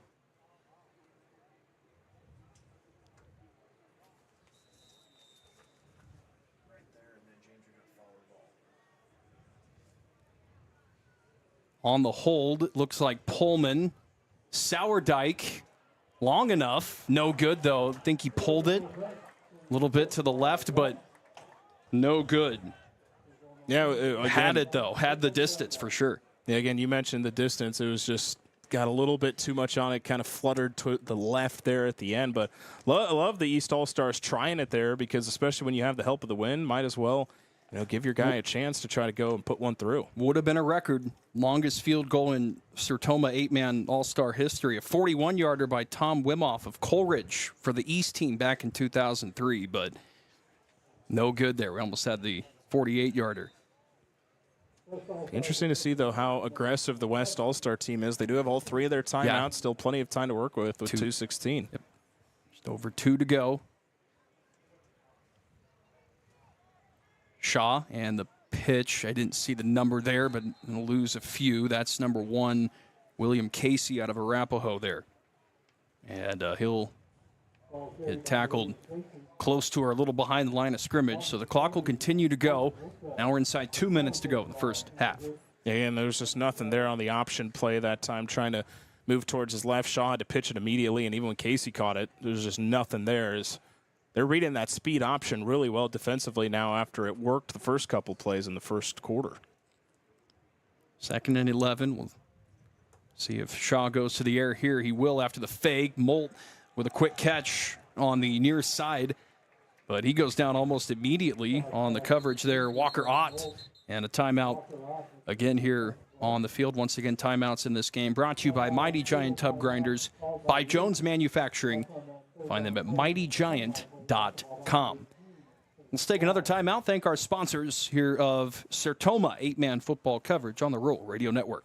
Milligan Insurance Agency wishes good luck to all area athletes. For crop, farm, home, and auto insurance, please call us at Milligan Insurance Agency, 402-629-4531. Neville Construction of McCool Junction is this area's Lester Wood Frame and Butler Steel building dealer. They also offer broad grain storage and management systems. Neville Construction, a proud supporter of high school athletics. Norder Supply is your full-service agronomy partner for seed, crop protection, crop nutrients, and custom application. And they are a proud supporter of high school athletes. Nutrien Ag Solutions is the world's largest provider of crop inputs and service, helping growers increase food production in a sustainable manner. Profit from their experience and visit your local Nutrien Ag Solutions location. 1:27 to go until halftime here at the Sertoma 8-man All-Star Classic. 8-8 our score. And here's a 3rd down and 12 as we're coming back. Shaw throws it in. It's intercepted. Second pick of the day for the East team. This is Carter Lingenfelter out of Plainview with the pick. Yeah, just read it really well that time, trying to throw on the run, but Lingenfelter just read it perfectly. 12 career interceptions in his time at Plainview and makes a play on the ball there. It sets up the East team really nicely now. They saved a little bit of clock by calling that timeout, and now they've got some time to work with. 27 yards to go to try to push this to a lead at halftime, and the East team would love to get this. They've lost 3 straight kind of in the series of the 8-man All-Star game. Yep, 22-8 was last year's score. And you know that has to be a theme with the coaches of that opposite team, with the players, right? They want to be the ones that flip the script a little bit. So here we go. East team out there, Barrett Wilkie. And we've got a pitch out here, started on the right side, now working it to the left toward the sideline. That's Sourdike, who will get taken out inside the Cubbies of Shelby red zone with 1:14 to go here in the first half. Yep. Really nice double reverse that time. Trying something new, I think, offensively. West team wasn't quite ready for it. It looks like it was just enough for the first down. I was about to say double reverse, but I was looking down at first, and then I looked up after the pitch. Oh, we got a pick. There's a throw threw it right to, looked like the linebacker there, and so now the West team gets the football back with 1:03 to go. Yeah, Jace Rosencrantz out of St. Mary's read it really well over the middle. It kind of looked like the pass was to him. Yeah. He just kind of took it right in stride, took it the other way, and now the West team's got some chance. There's 1:03 left, but you have all 3 timeouts. That's right. Our third turnover of the game, the first one forced by the West team. The East has 2 picks, and now 1 for the West. So 1:03 left. You have Shaw, and is that Casey? Yep, Casey out there in the backfield. See what they can do starting at their own 29-yard line. Shaw gets the snap. Casey, the run right side, got stopped immediately, but still tries to churn forward. Gets to about the 31. And another timeout on the field with 53 seconds to go. Timeout's brought to you by Mighty Giant Tub Grinders. There's going to be a halftime ceremony here in our Bowick Farm Outfitters halftime. John and I, we're going to review some of the first half, talk about some of the stats, and then we will send it live to the PA for the rest of the halftime ceremonies and the Hall of Fame ceremony. Yeah, really good class this year. Looking forward to seeing some of those guys. Obviously, got the chance to talk with Corey Hull of Elwood, and just to hear the stories of these guys who played 8-man football. Some of them, it was a long time ago, how they've been involved in the game and how much they love coming back. And so I'm excited to see just everybody out there, this year's class, out there celebrating. Yep, there's been a long, good history of 8-man football Hall of Famers. Get a mix of some of the guys that played, way back when, and then even some newer 90s era guys that have gotten in recently as well. Yeah, it's always cool, seeing guys that maybe played at schools, for example, Hull Elwood before it became Highline. Yep. And so just seeing Pirates of a school that is now, again, with a couple others. So, again, we'll have that program coming up when we get to halftime. But here we have a second down at 7 as Shaw gets the snap, run here to the right side, and not much again as the clock continues to wind. 46 seconds to go in this first half. Maybe the West team is just like, hey, let's just go to halftime, tied up. Yeah, I think, you're going to give it to your playmaker, your guy who can make big plays in Will Casey, and see if he can break one off. But really good outside contained from Verbka out of Shelby Rising City that time, forcing Casey back in. And from there, he was just met by kind of a squad of East players defensively. And now they're going to take their sweet time, maybe snap the ball once more and see if you can break off a big run. And if not, take it to the half tide. 15 seconds. Winding down now to 10. Maybe one more play here. 7, 6, 5, 4, 3, 2. There it is, the snap. As Casey's going to get a run. Maybe he breaks it. No, not quite. He'll gain about 8 or 9 yards there, but that will take us to halftime. A tie ball game, 8-8, here at the Sertoma 8-man football All-Star Classic. Should we take a break here? Yep, let's take a quick break. Again, we've got our halftime ceremony coming up with the Hall of Fame members. We'll also share some stats, of course, of what we've got going on here today. All next after a quick word from our sponsors. Pizza Hut's Ultimate Hut Bundle. 2 medium pizzas, 8 wings, breadsticks, and 2 sauces. Just $29.99. Order now at Pizza Hut in West Point. Good luck to all area athletes and teams from Premium Ag. Let Premium Ag Sales in Davenport help you with all your channel seed needs. See the channel difference at Premium Ag. RC Pit Stop, your convenience store in Rising City, located right on Highway 92. For beverages, food, and gas, stop at RC Pit Stop in Rising City. From start to finish, Shelby Lumber in Shelby provides you with everything you need for your building projects. Give them a call and let them help you with all your project or building needs.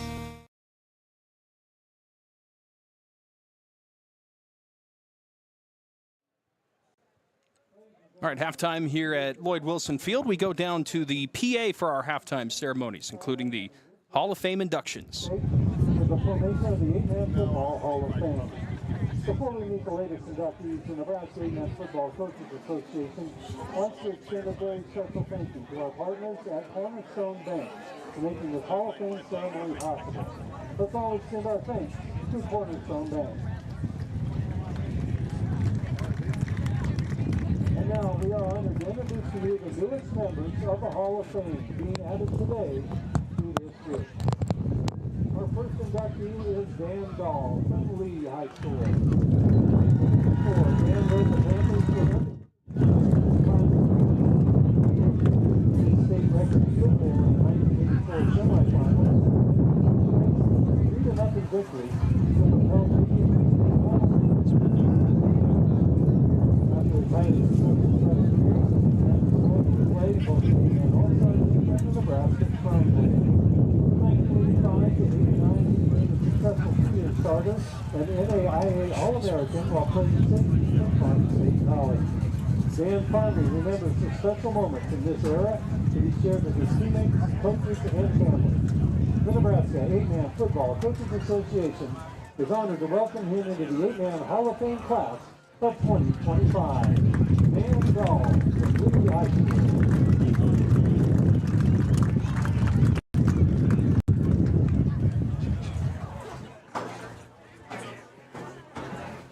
Our next inductee is Ben Hansen from Cedar Bluffs High School. From 1988 to 2001, Ben's 5,367 rushing yards and 103 touchdowns propelled the Wildcats to prominence. He compiled school records in rushing yards and touchdowns while also setting a state playoff record with a 79-yard kickoff return in 1999. Ben added over 300 career tackles and 8 interceptions on the defensive side of the ball. In his career, he was named first team All-Area, first team All-District, and first team All-State on multiple occasions. After high school, he walked on with the University of Nebraska, where he played running back from 2002 to 2004. He's most proud of the work ethic and life lessons that he learned along the way from his teammates and coaches. The Nebraska 8-Man Football Coaches Association is honored to now welcome him into the Hall of Fame class of 2025. Ben Hansen from Cedar Bluffs High School.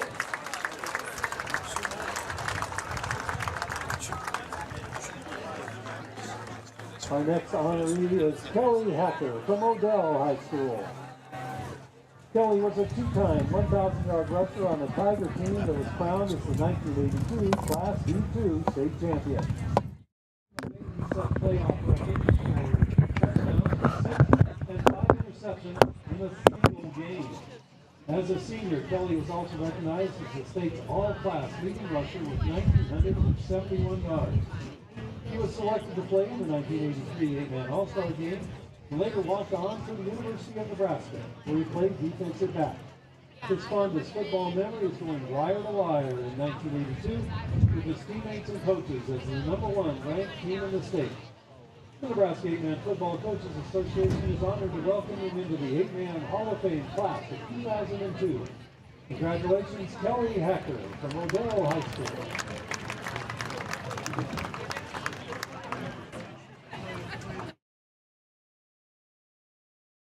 Elwood.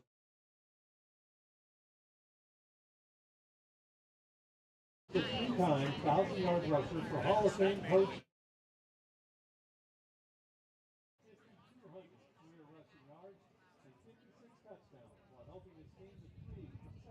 playoff run. Warriors named first team all-conference, first team all-state on multiple occasions, and was also selected to play in the 1988 eight-man all-star game. He moved on to Hastings College, where he successfully competed in football and track. Corey's proudest moment as a player came when he was able to represent Bellwood alongside his teammates, including his twin brother Terry, and learning from exceptional teachers and coaches.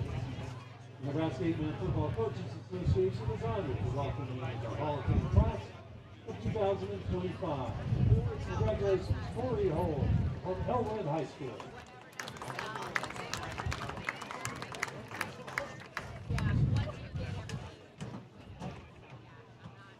Our next honoree is Coach Tom Hoddeby from Adams High School.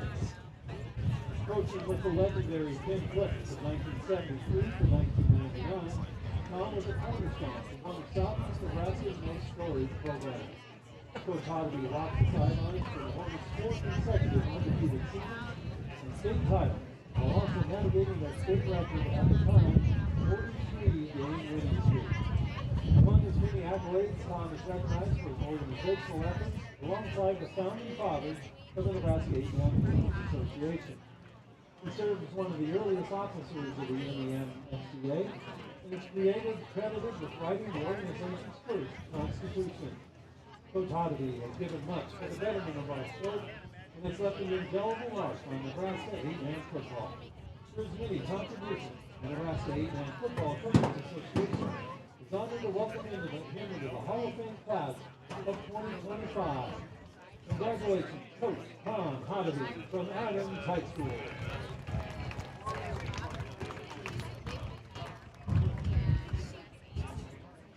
Our next inductee is Kurt Leonard from Philly High School. Crazy Legs Leonard was one of the best athletes to ever play Nebraska 8-Man. In his prep career, he tallied 6,000 all-purpose yards, including rushing for over 2,000 yards in the 1992 regular season. Kurt was selected first team all-conference, first team all-area, first team all-state, and was also an all-state caliber athlete in track, winning the 100, 200, and 400-meter sprints at the 1992 and 93 state track meets. He went on to play in the 1993 8-Man All-Star game and later enrolled at the University of Nebraska. While playing on both defense and special teams, Kurt helped the Huskers win the Big 12 Conference and the College Football National Championship. The Nebraska 8-Man Football Coaches Association is honored to now welcome into the 8-Man Football Hall of Fame class of 2025. Congratulations to Kurt Crazy Legs Leonard from Philly High School.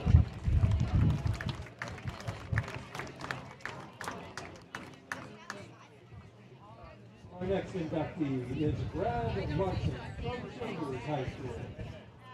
As a junior track quarterback, he had the Coyotes to the state quarterfinals and the state semifinals. He finished his career with over 3,500 yards of total offense and 43 touchdowns, while also adding 260 tackles and 16 interceptions on defense. He was twice honored as first team all-conference and first team all-state selection. He was also selected to play in the 23rd 8-Man All-Star game. Brad went on to Jones College, where he was a 3-year starter and 2-time all-conference punt returner and defensive back. He later enlisted in the U.S. Army, where he served honorably and was awarded the Silver Star and the Purple Heart for his heroic service to our country. Brad represents the very best of the heart and spirit that the young men in our state play 8-Man football with.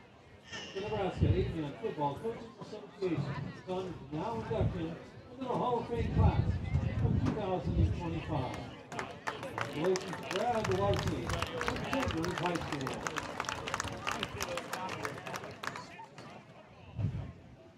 Our next inductee is Larry Riesland from Pleasanton High School.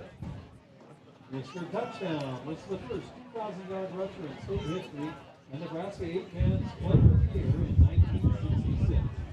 Larry was responsible for 9 touchdowns in a single game, 47 touchdowns, and 2,217 rushing yards in the season, and 80 total touchdowns in his career, all state and national records at that time. He was honored as a first-team All-Area and first-team All-State player.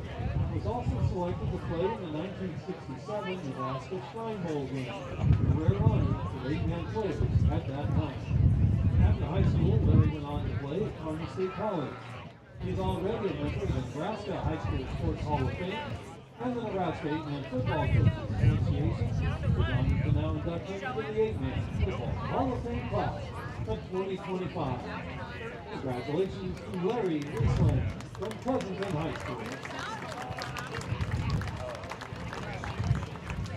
Our next honoree is Coach Dick Scott from Sidney St. Pat's High School. His journey began playing 8-man football in Marion, Nebraska. And Coach Scott is most well known for the powerful St. Pat's teams that he coached in the 1970s and 80s. Beginning in 1975 as one of the original 4 teams to participate in the 8-man state playoffs, Coach Scott built them into one of the state's premier programs while amassing a career record of 101 wins, 41 losses, and 1 tie. Coach Scott led his team to the 1986 Class D2 state championship and later finished the 1987 season as state runner-up.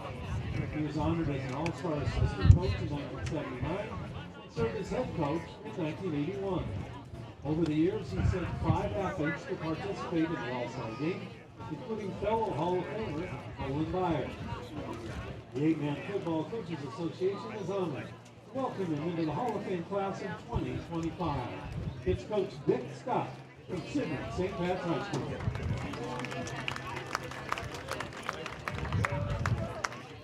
Our next honoree is Joe Lee Swoboda from Lawrence High School. Joe was a standout ball carrier for the Hall of Fame coach Kurt Johnson's legendary Panther team in the early 1980s. His 1,477 yards helped carry the program to the 1980 Class B1 state final. In the process, Joe became a foundational building block for the Lawrence football dynasty, won 3 state titles in the 1980s.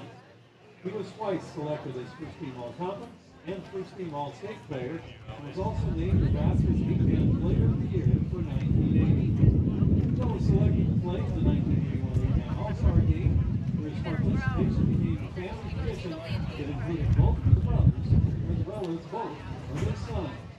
The Nebraska 8-Man Football Coaches Association is honored to now welcome him into the 8-Man Football Hall of Fame class of 2025. Congratulations, Joe Lee Swoboda from Lawrence High School.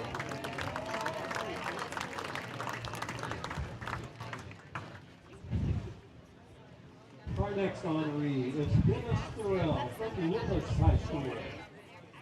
In 1961 and 62, Dennis led Wolves with 16-game winning streak, back-to-back undefeated seasons, and 2 conference championships.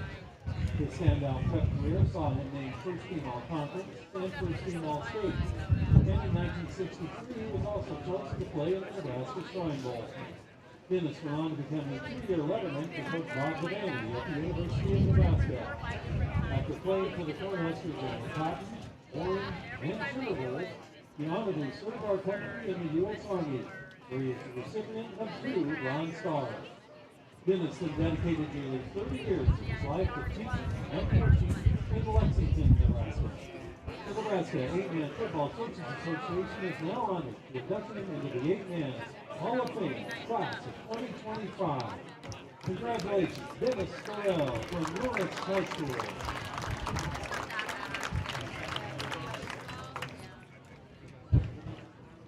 Our next honoree is Coach Arlo Wilson from Sterling High School. Coach Wilson gave 33 years of his life to Nebraska 8-Man football while compiling a career record of 193 wins and 126 losses, while also leading 24 of his teams to the state playoffs. His powerful Jets teams of the early 1990s overcame the Class D1 field to secure historic back-to-back state championships in both 1991 and 92. Arlo was also honored as an assistant coach in the 1994 All-Star Game and later served as the East head coach in 1997. He developed many All-Star players along the way and was responsible for sending 14 of them to the All-Star Game, including his son Jacob. He's most proud to see the young men he coached go on to become successful in life. Many of his former players remaining on as good friends to his family. The Nebraska 8-man Football Coaches Association is now honored to welcome him into the Hall of Fame class of 2025. Congratulations, Coach Darlow Lewis from Sterling High School.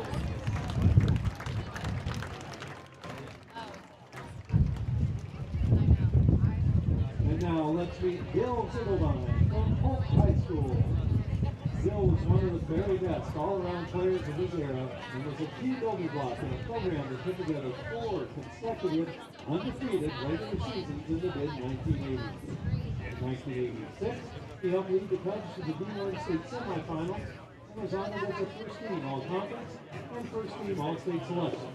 Will also be selected to play both the All-Star Game and the Nebraska Shrine Bowl. After high school, he proudly represented Nebraska 8-man with the University of Nebraska. In his college career, Bill started at center, was named an academic All-American, and played a key role for the Huskers on 2 conference championship teams.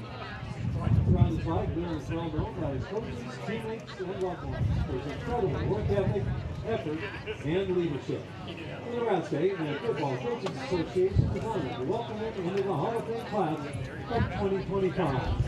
Congratulations to Bill Zibbeldine from Polk High School.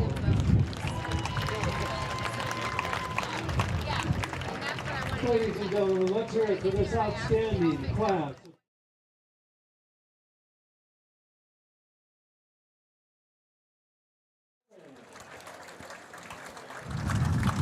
Well, there you have it. The 11 players and 3 coaches, a part of the Nebraska 8-man football All-Star Hall of Fame class of 2025. Let's take another quick break here. If we can, let's take a break. We'll hear from more of our sponsors. John and I will be back up here in the booth to go through some first half stats and get set for half number 2 here on the Roll Radio Network. The Shickley Grain Company is a proud supporter of area athletes. There's no stopping when you're dedicated and work hard to achieve your goals. Good luck from Shickley Grain. Be sure to visit Southeast Valley Irrigation and Pruning for all of your Valley Pivot needs, or call them today, 402-353-6775. Stutzman Interiors in Shickley sells all types of flooring and can brighten your home with new countertops or windows. Call them at 627-4745. Good luck, area athletes. Working with a channel seedman to understand your growing conditions is the best way to select channel products for better yield potential. Call your local channel seedman, Blake Stengel, with Variety Ag in Shickley today.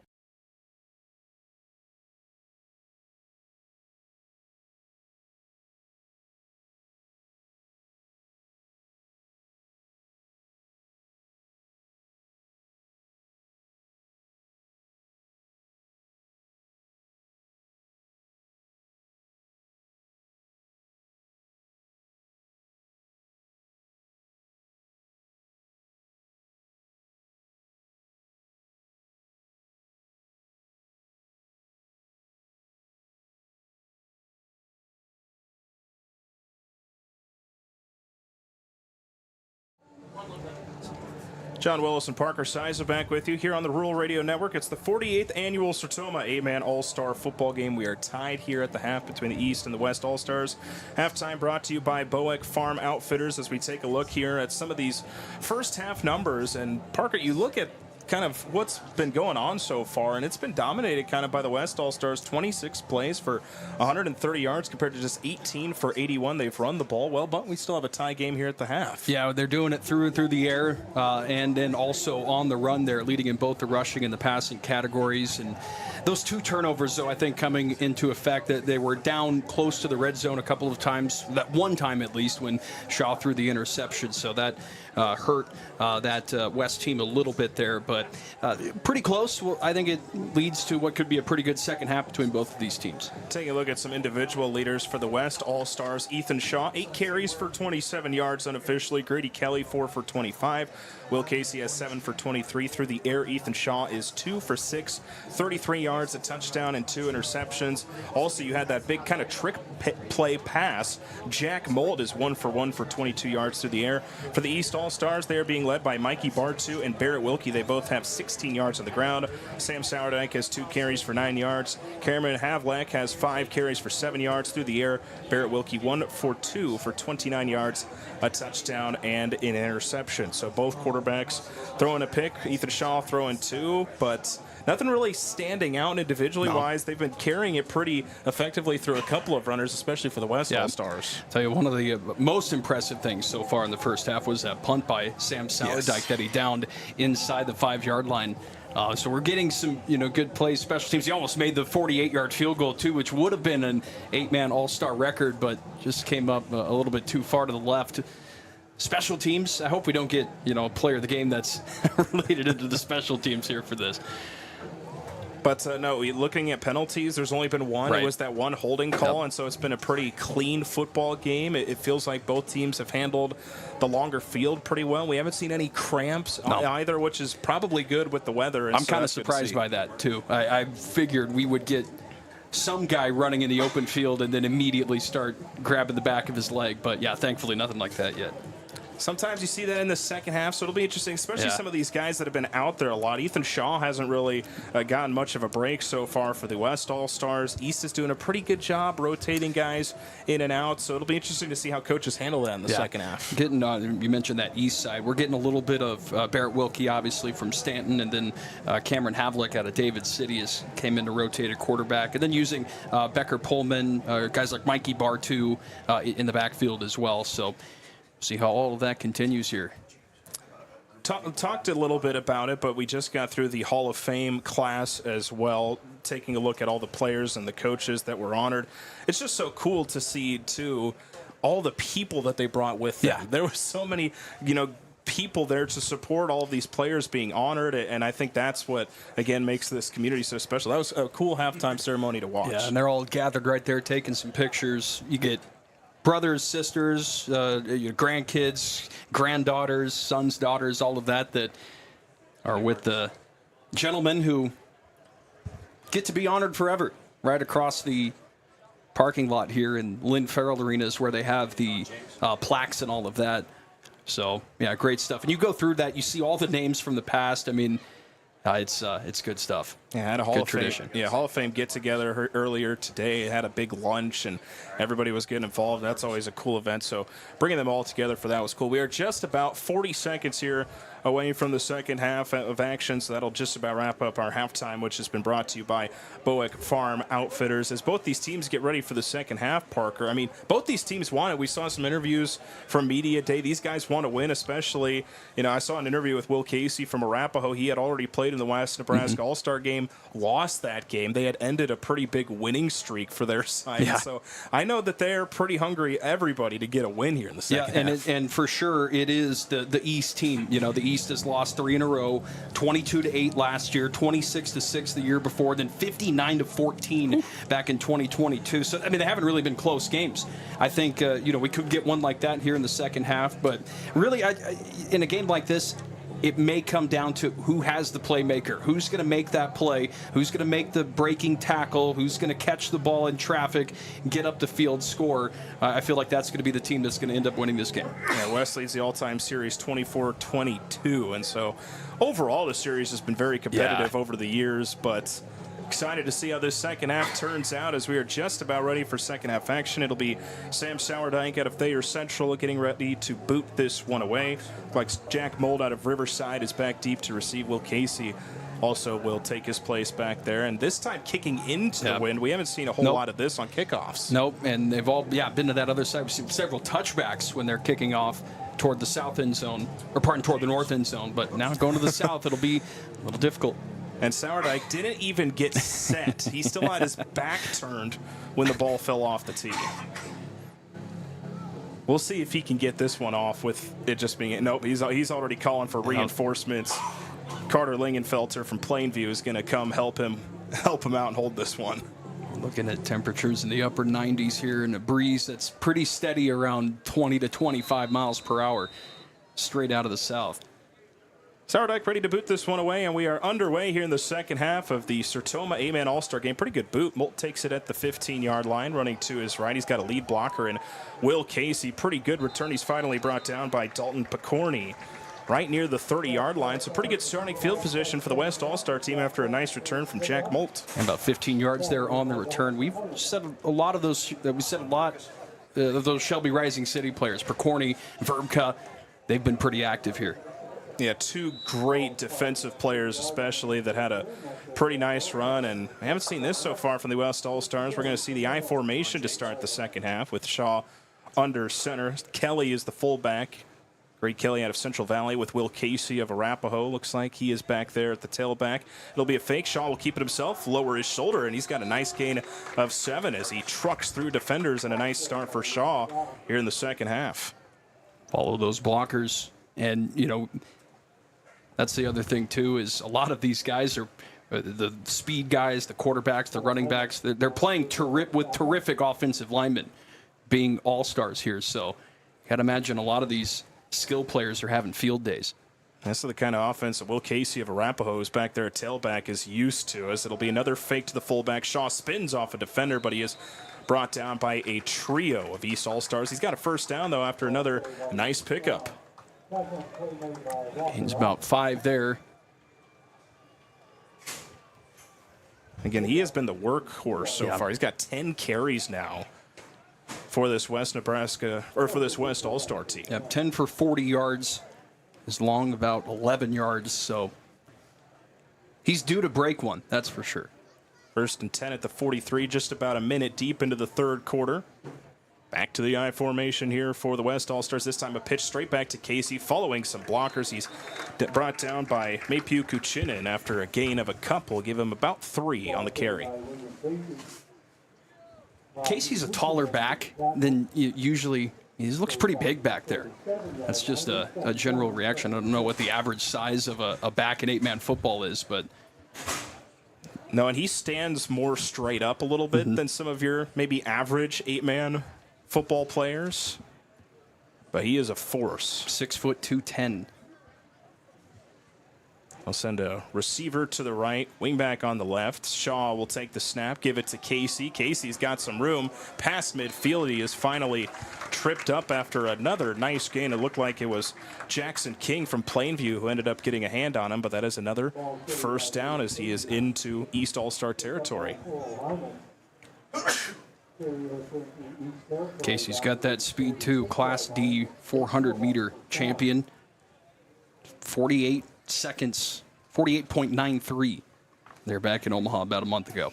There's a cool post on X I saw about that with Casey celebrating winning the 400, saying this is the reaction when Coach Kronhoffman fires up the grill. And this is the Coach Kronhoffman special here, the Will Casey Wildcat. Or is that Casey back there? That might be Grady Kelly. Yeah. Kelly will take the snap. And he's just got a little gain after Walker Ott from Wisner Pilger made a nice tackle.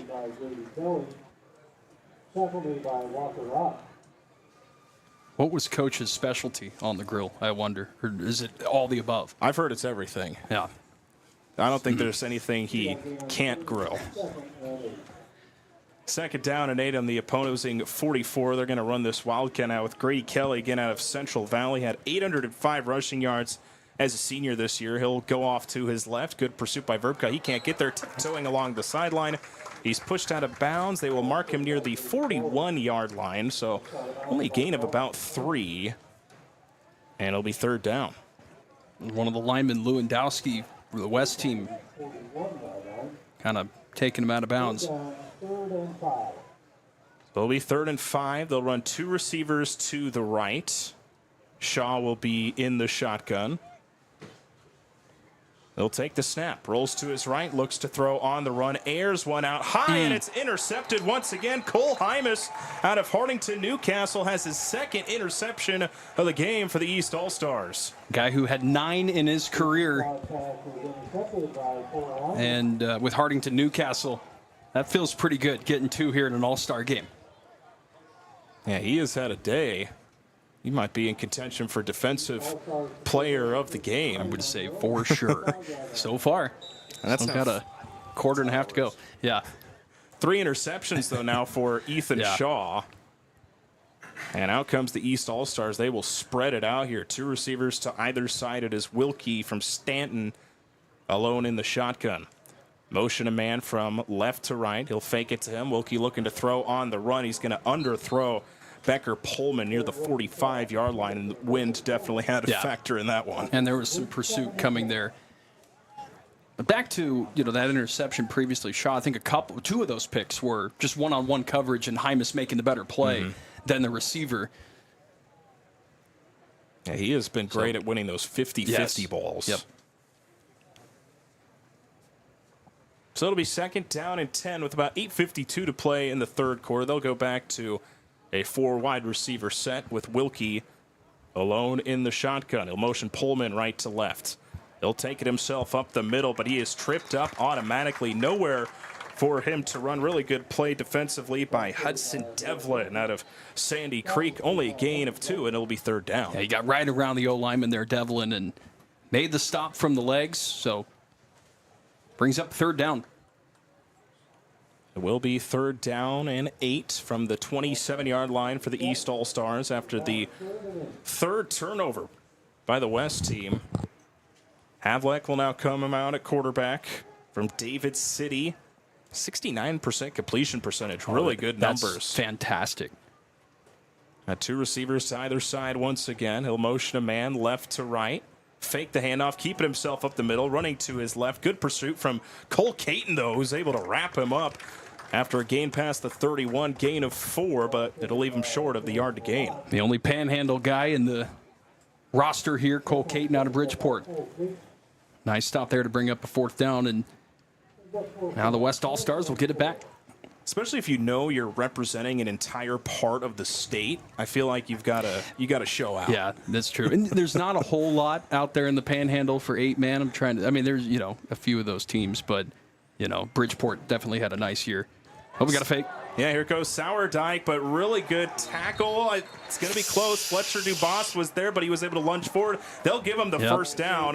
Sourdike was able to lunge forward after the tackle from Fletcher Dubas from Fullerton. Sourdike gets just enough for the 1st down. About 4.5. So the East team will stay on the field. I knew we were due for something like that, some kind of fake punt, another trick play, and right there the East All-Stars get it done. And there was no decision there. He was going immediately. Took it and ran. I formation now. Wilkie will just take it to his right. He almost slipped, and now he's going to be pushed backwards after a gain of maybe 2. But a really good play. It looks like Tajan Soto out of Central Valley was the first one to meet him in the hole. Yeah, that was a little trip up there and probably affected that play some way. So lose a couple. Oh, no, actually, we'll end up behind the line of scrimmage, but they do give him the forward progress there for a 2-yard gain. So it'll be 2nd down and long 7 near the 38-yard line. Back to the I formation. Pullman is the running back with Mikey Bartu out of EMF. He is the fullback. Wilkie, just that quarterback sneak up the middle. Stanton special once again, and he gets a pretty nice gain out near the 43-yard line, about a gain of 5. It'll be 3rd down and short. Yeah, the Stanton special. I like that. A little reminiscent of another one in the National Football League, but doesn't require as many big guys pushing from behind. No, and just, speaking from when Arapahoe played him, it was just so frustrating going against it. It's just it's a tough thing defensively to defend, because you just have to win the line of scrimmage, and with Stanton's big boys, that wasn't happening a whole lot. As Wilkie takes a snap, he'll run out to his left, but a great tackle on the outside that time for maybe a gain of 1, but it was Gage Swiner out of Pleasanton. What a tackle. Yeah, came right off the edge there, lowered the shoulder. Hit him good for a 4th down now. Swiner had 71 tackles as a senior this year with Pleasanton. And now decision time once again, but Sourdike isn't even on the field. So imagine they're going for this 4th down and 2 with 5:35 to play in the 3rd quarter. We'll go back to the I formation. We'll see if they just run the quarterback sneak up the middle once again. Wilkie he'll just go up the middle, and it looks like he's got it. Just got enough. Needed 2, got about 2.5. That'll move the sticks here for the East All-Stars. Automatic. Just over 5 minutes to go here in the third quarter. Maybe it's going to be the East team here to take the advantage. And when you got guys, though, like Becker Pullman and Barrett Wilkie, they were state champs in 2023, obviously runner-up this past year. But it is nice, I'd say, to have guys like that who've already played in 2 All-Star games, the Shrine Bowl and the Northeast Nebraska All-Star game. They got some experience in these games as they'll pitch it out left side here. Sam Sourdike off the left side, and not a whole lot of room for him to go as he is run out of bounds just past midfield. 4th carry right there for Sourdike, and guy who ran for almost 1,400 yards this year, 27 touchdowns. He's going to Northern State, play football. He was also nominated for that NEB Preps C2 Basketball Player of the Year this year, so he's pretty good basketball player as well. Havlic's back there at quarterback once again. And the David City product, 4 wide set, 2nd down and 6. They'll motion Sourdike left to right. Fake the handoff. Havlic will keep it up the middle. Breaks 1 tackle, then he is pushed back. Spins off of Cole Jones out of Maxwell. He's got a 1st down out near the 30-yard line, and so it moves the sticks once again there at the 40. Yeah, it's great when you can use that motion, really get the defense to start shifting, and then pull the fake, run it right up the middle for the 1st down. Can the East All-Stars kind of trying to get off the schneid here after dropping 3 straight here in this Sertoma 8-man All-Star game? Dropped last year again, 22-8. So trying to get a win here. Havlic in the shotgun. He's got 2 receivers either side. 2-man front here for the West Nebraska All-Stars. Motion to man is Sourdike. Give it to him on a jet sweep. But what a play defensively. Wrapping him up is Hudson Devlin, the Sandy Creek product. He had plenty of tackles for losses last year and throughout his career, and he gets another one there, a loss of 4. He was back in the backfield pretty quickly there to get that stop. And we've got a timeout here. Timeouts powered by Mighty Giant Tub Grinders by Jones Manufacturing, as we are tied at 8 here with 3:21 to play in the third quarter. But again, we talked about Hudson Devlin throughout this game just because obviously signed his letter of intent to play at Hastings College. This has to just be so cool for him to be out here playing at his future field and playing the sport of 8-man football one last time. Yeah, and it's almost like a closing the chapter, but it's the same, the chapter starts out a little bit the same, right, for the next one. Yeah, that's got to be really cool, and I'm sure his family here enjoying it as well. But, yeah, you can't get used to it. You can't get used to how the field is right now. It's going to get a little bigger when you start to play here in the fall. Just such impressive stats. 34 pancake blocks just this year. 169 career tackles. He had 8 sacks this season. 94 tackles. Hastings College is getting a good one, and he is showing out here in the All-Star game with another tackle for loss. And that Sandy Creek team, what a year for them. And that 2-point win over Stanton. Again, one of the best football games I've ever seen. And 44-42. Ton of momentum changes toward the end, and Stanton had their undefeated season stopped, but Sandy Creek, well-deserved champions. And so maybe some of those stand guys out there maybe trying to use this as their motivation to try to go out, maybe get a little get back here in the 8-man All-Star game. It's 2nd down at 14 from the 44-yard line. Wilkie back in that quarterback. 2 receivers to either side. Motion Sourdike left to right. Fake the handoff to him. Keep it up the middle, and not a lot of room to run once again. It was Gage Zwiner, the first one there from Pleasanton. Just a gain of 1 for Wilkie. It'll be 3rd down and 13. Well, West is doing a good job getting to the backfield pretty quickly here.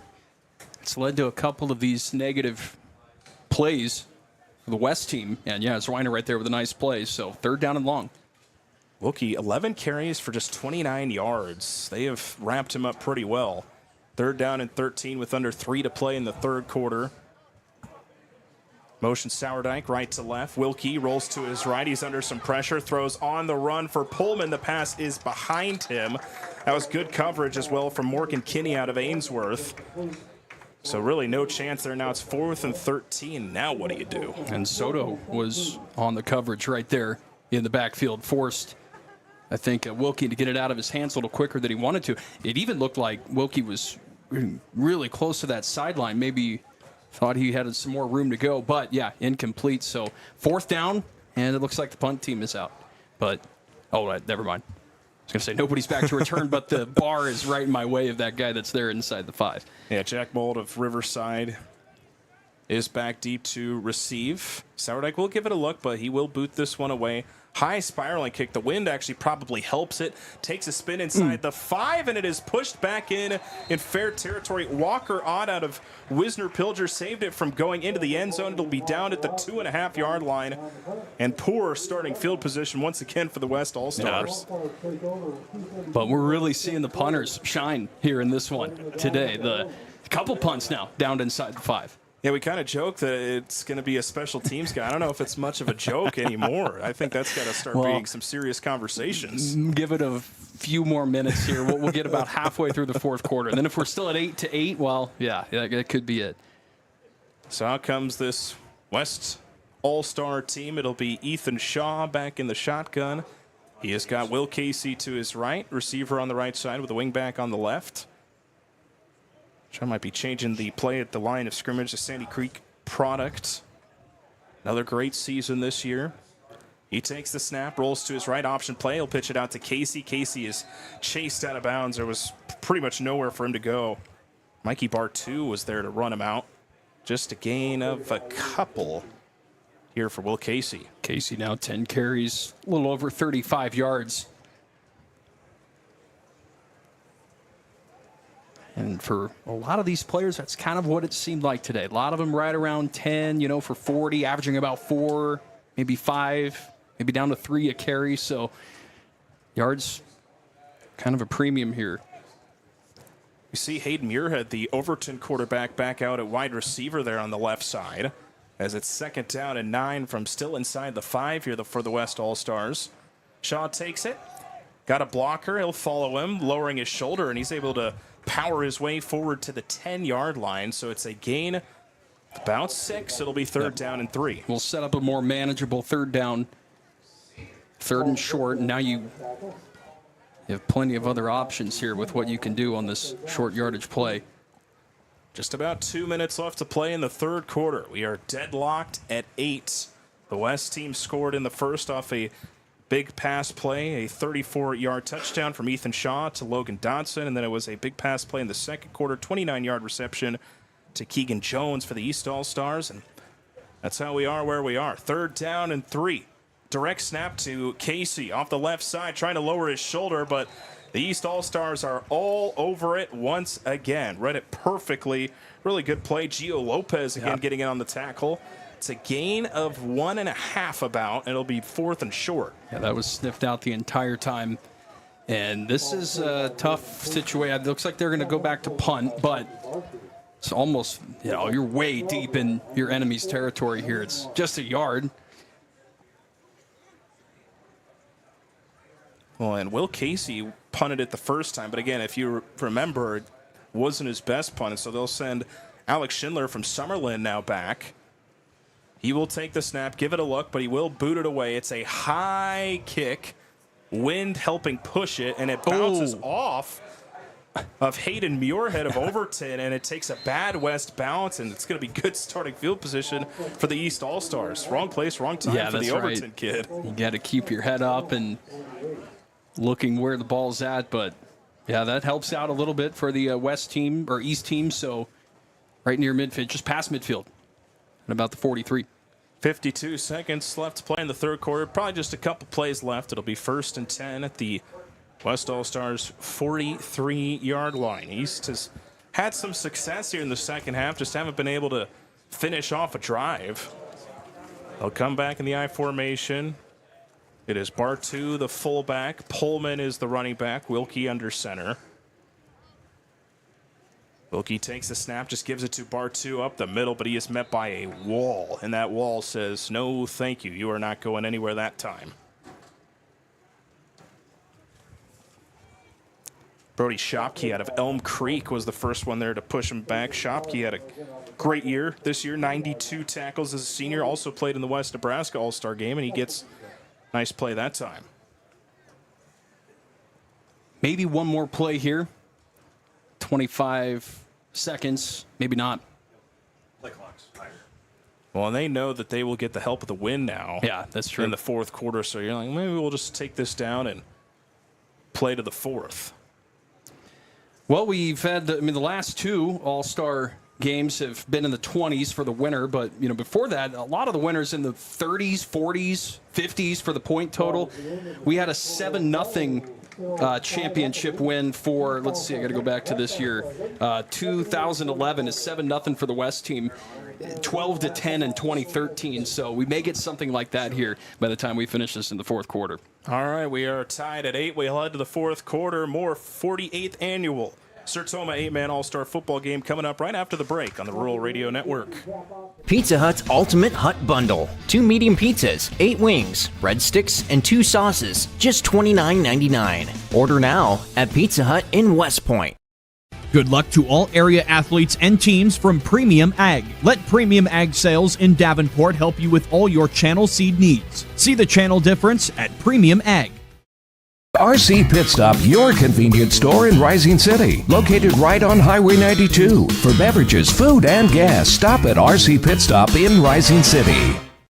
From start to finish, Shelby Lumber in Shelby provides you with everything you need for your building projects. Give them a call and let them help you with all your project or building needs. It's the 48th annual Sertoma 8-man All-Star football game. John Wilson, Parker Size back with you. Pretty cool thing happening here between the third and the fourth. They're honoring the Falls state champions at D1 and D2. Obviously, Sandy Creek beating Stanton, Central Valley beating Riverside. There's representation from all those teams in this All-Star game, but cool to see. Looks like Central Valley brought the whole team. Yeah, it looks like a good group out there. And Central Valley avenging their loss to Riverside during the regular season, beating them pretty handily in that state championship game for D2, and then an all-time classic for Sandy Creek, winning their game over Stanton 45-42 or 44-42 back in Memorial Stadium, which, I mean, by the way, what a host. When they turn Memorial into an 8-man football field, I get it, it's the lines, all of that, but there's nothing quite like it.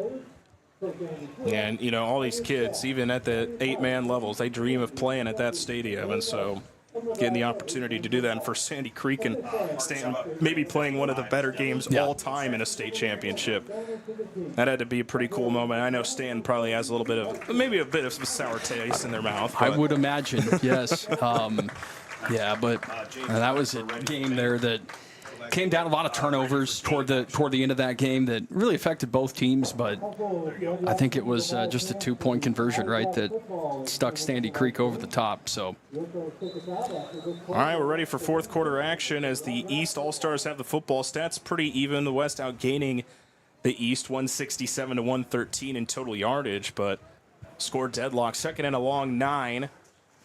Wilkie will pitch it out on the left side. Patient running for Sourdike, and he is finally pushed down near the 35-yard line. So pretty good pickup of just about 7 yards. Cole Jones, a part of the crew there running Sourdike out of bounds, but nice gain, and East trying to take the advantage here early in this fourth quarter.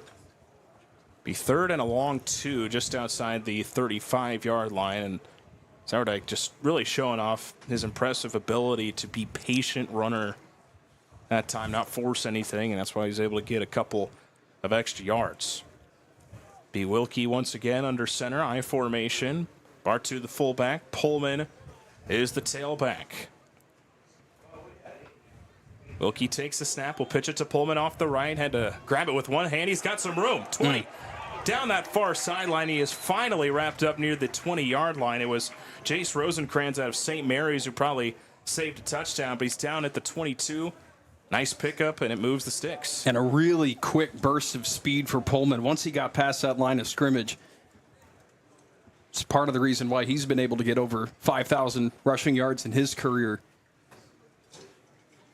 And almost broke that through into the end zone. And again, they just haven't used him a lot so far in the rushing game. They've used him more, I think, as a decoy as we now get into at least close to our red zone here, brought to you by Cubbies of Shelby. Back to the I formation. It is now Sourdike back there, who's the tailback. Wilkie still the quarterback as they've alternated.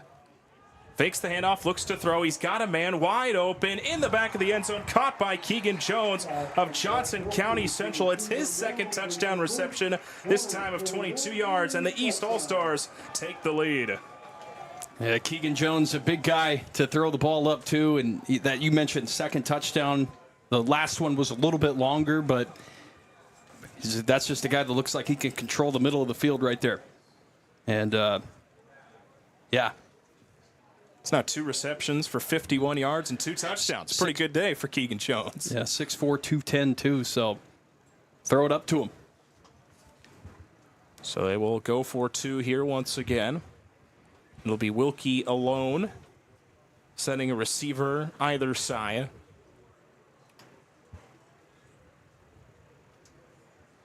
Trying to make this an 8-point game. They'll motion Pullman left to right, give it to him on a sweep. He'll now look to throw, jump pass in the end zone. It is batted down defensively by the West All-Stars. Really good job by Grady Kelly, it looked like. Or Fletcher Dubas, who got a hand on it, batted that one down from Fullerton. 14-8, East leads the West. 10:38 to play in the fourth quarter. We'll take a break here from our sponsors. Back with more action right after this on the Rural Radio Network. The Shickley Grain Company is a proud supporter of area athletes. There's no stopping when you're dedicated and work hard to achieve your goals. Good luck from Shickley Grain. Be sure to visit Southeast Valley Irrigation and Pruning for all of your Valley Pivot needs. Or call them today, 402-353-6775. Stutzman Interiors in Shickley sells all types of flooring and can brighten your home with new countertops or windows. Call them at 627-4745. Good luck, area athletes. Working with a channel seedman to understand your growing conditions is the best way to select channel products for better yield potential. Call your local channel seedman, Blake Stengel, with Variety Ag in Shickley today. John Willis and Parker Siza back with you across the Rural Radio Network. It's the 48th annual Sertoma 8-Man All-Star football game on a warm and windy day, but it's a great atmosphere here for high school football, and it's a great game. 6-point lead after the 22-yard touchdown pass. That's the second for Keegan Jones, and now the East looking to end their couple-year losing streak here in this game. But if you're the West, you want to see that 2-point conversion be unsuccessful, which is what it was. So still gives them a shot to win the game if they can put it in the end zone with about 10:38 to go and get that 2-point conversion. But see what happens. Yeah, great crowd here on hand. Just had some crowd shots here. They're all in the shade, enjoying the shady parts here of Lloyd Wilson Field. Line drive kick, and Will Casey of Arapahoe can't quite catch up to it. It'll go into the end zone. It's a touchback, and the West All-Stars will begin this drive at the 20. Well, we've seen 11 carries each from Will Casey and Ethan Shaw. That's been most of the offense for the West All-Stars, but they just need to get it going a little bit more consistently and put a drive together here, Parker. 46 yards, 36 yards. It hasn't been much, and working against the wind here, it's not going to be easy as well, but you're going to have to find a way. 1st and 10 at the 20-yard line here for these West All-Stars. They will go back to the I formation here. It is Grady Kelly, the fullback, and Will Casey, the tailback. Shaw takes it, fakes it, will keep it himself, but really nowhere to go. It was Eli Weber out of BDS who was one of the first ones there. Just a gain of 1, maybe 2 yards there for Ethan Shaw. The Webers have a great tradition there at BDS. Easton Weber was the MVP last year. Eli Weber now a part of the All-Star team this year there for Bruning, Davenport, Shickley. They churn out some pretty tough guys every now and then. Just over 10 minutes to play in the fourth quarter. A 6-point lead here for the East All-Stars. West trying to put a drive together. They have not scored since the first quarter, and that 34-yard touchdown pass to Logan Dodson. Shotgun look here. One receiver to the right. Shaw has Casey to his right. He'll take the snap, keep it himself up the middle. Patient running, lowers his shoulders. He's able to spin off out near the 26-yard line, so a gain of 4, and he'll bring up 3rd down and manageable. And Hymas, corner there on the stop. Front runner for the defensive MVP here for the East team. And 2 picks, has made some nice tackles as well. He is definitely right in the mix. Receiver either side here for Ethan Shaw. He's got Will Casey with him in the backfield. Motions a man right to left as Moltz. Shaw takes the snap, looks to throw, looks back to his right. He'll air it out for Casey. Jump ball. It is batted down by Dalton Picorni out of Shelby Rising City. That was a dangerous pass. Yeah. Picorni was all over it. Now it's 4th down and 4. Yeah, Picorni never stayed away from that intended receiver there, who I think was Casey. Yeah, and that's a tough play to make. You're rolling to the left side. You try to make a throw, kind of off balance, back to the opposite side of the field. So the East team fortunate that was incomplete. Picorni again will attend Northeast Community College. Here after high school, they'll send Will Casey back to punt, but again, he can be dangerous. If he sees a lane, he's going to take it. It's like Cole Hymas is back to receive. Casey works to his right. Now he will punt it late. Another high boot. The wind kills it. It takes a bad spin for the West. Good spin for the East, and it's down at the 43-yard line by Hudson Hoffman out of Boyd County. He was able to get a paw on it. And good starting field position once again for the East All-Stars, and maybe this is the kind of drive where you can milk some clock and try to put this one away. Yeah, it could be put away. With the score here, just kind of the way this one has gone with 8:56 to go. And if you're working toward this south or north end zone, you're in the better spot. That's where every touchdown has been scored today. Be 1st and 10 here at the 43. Wilkie under center back in the I formation for the East All-Stars. A little bit of early movement, but West didn't jump off sides. They do blow a flag. I was just about to say, we almost just had our second penalty, and it turns out we do. False start on the offense. So, I was even going to mention, we have had a clean game penalty-wise, just one for both of these teams, but right there, the second one, and the second one, too, for the East team.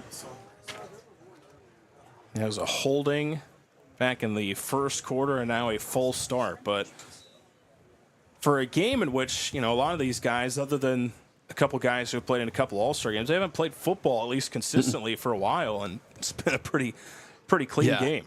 Cameron Havlack out of David City back in at quarterback. 2 receivers either side for him. He'll motion Sourdyke left to right. Fake the handoff to him, but he is run down and pushed back. Really nice tackle there by Gage Schweiner, but he was originally pursued by Hudson Hoffman out of Boyd County, and maybe that might be a contender for hit of the game brought to you by Stutzman Interiors. Yeah, right there. 2 guys getting involved in the play. Hoffman, a little slow down, and then Schweiner there with the tackle. And you talk about low penalties here. I bet some of these assistant coaches, even the head coaches for both squads, they're going, how come you guys can't do this in the fall? Gosh, we're averaging 8-9 penalties a game sometimes, and of course, a lot of these schools are pretty good penalty-wise. Lots of pursuit once again on Wilkie, trying to get past defenders, throwing on the run. Pass is caught once again. Who else would it be but Keegan Jones out of Johnson County Central? He continues his fantastic game for another big gain past midfield, and it moves the sticks. Yeah, put it down here to about the 39. We'll call it, close to 24? Yep, I got 24. Yards there for Wilkie, who's starting to spin it now. All of his completions are now to Keegan Jones. He's got 3 receptions, 75 yards, and 2 touchdowns. 1st and 10, past the 40 at the 39. Back under center is Wilkie. Take the snap, pitch it out to Sourdyke. Patient running, trips up a couple defenders. He's finally pushed down by Cole Jones of Maxwell down near the 30-yard line. That's a gain of just about 9 yards. And Sourdyke, a bigger back as well, 6'4". Out of Thayer Central. 6'3". I gave him an inch that he didn't need. So 6'3", 210. And he certainly helped Thayer Central out this year. Almost 1,400 yards and 27 touchdowns. Just under 7:20 to play in the fourth quarter. It's a 6-point lead for the East All-Stars, who are on the move here in the 48th annual Sertoma 8-man All-Star football game. trying to put this one away, milk some clock, and score to make it a 2-possession game for a West All-Star team who hasn't scored since that first quarter. I formation, Pullman's back in at tailback. Wilkie takes the snap.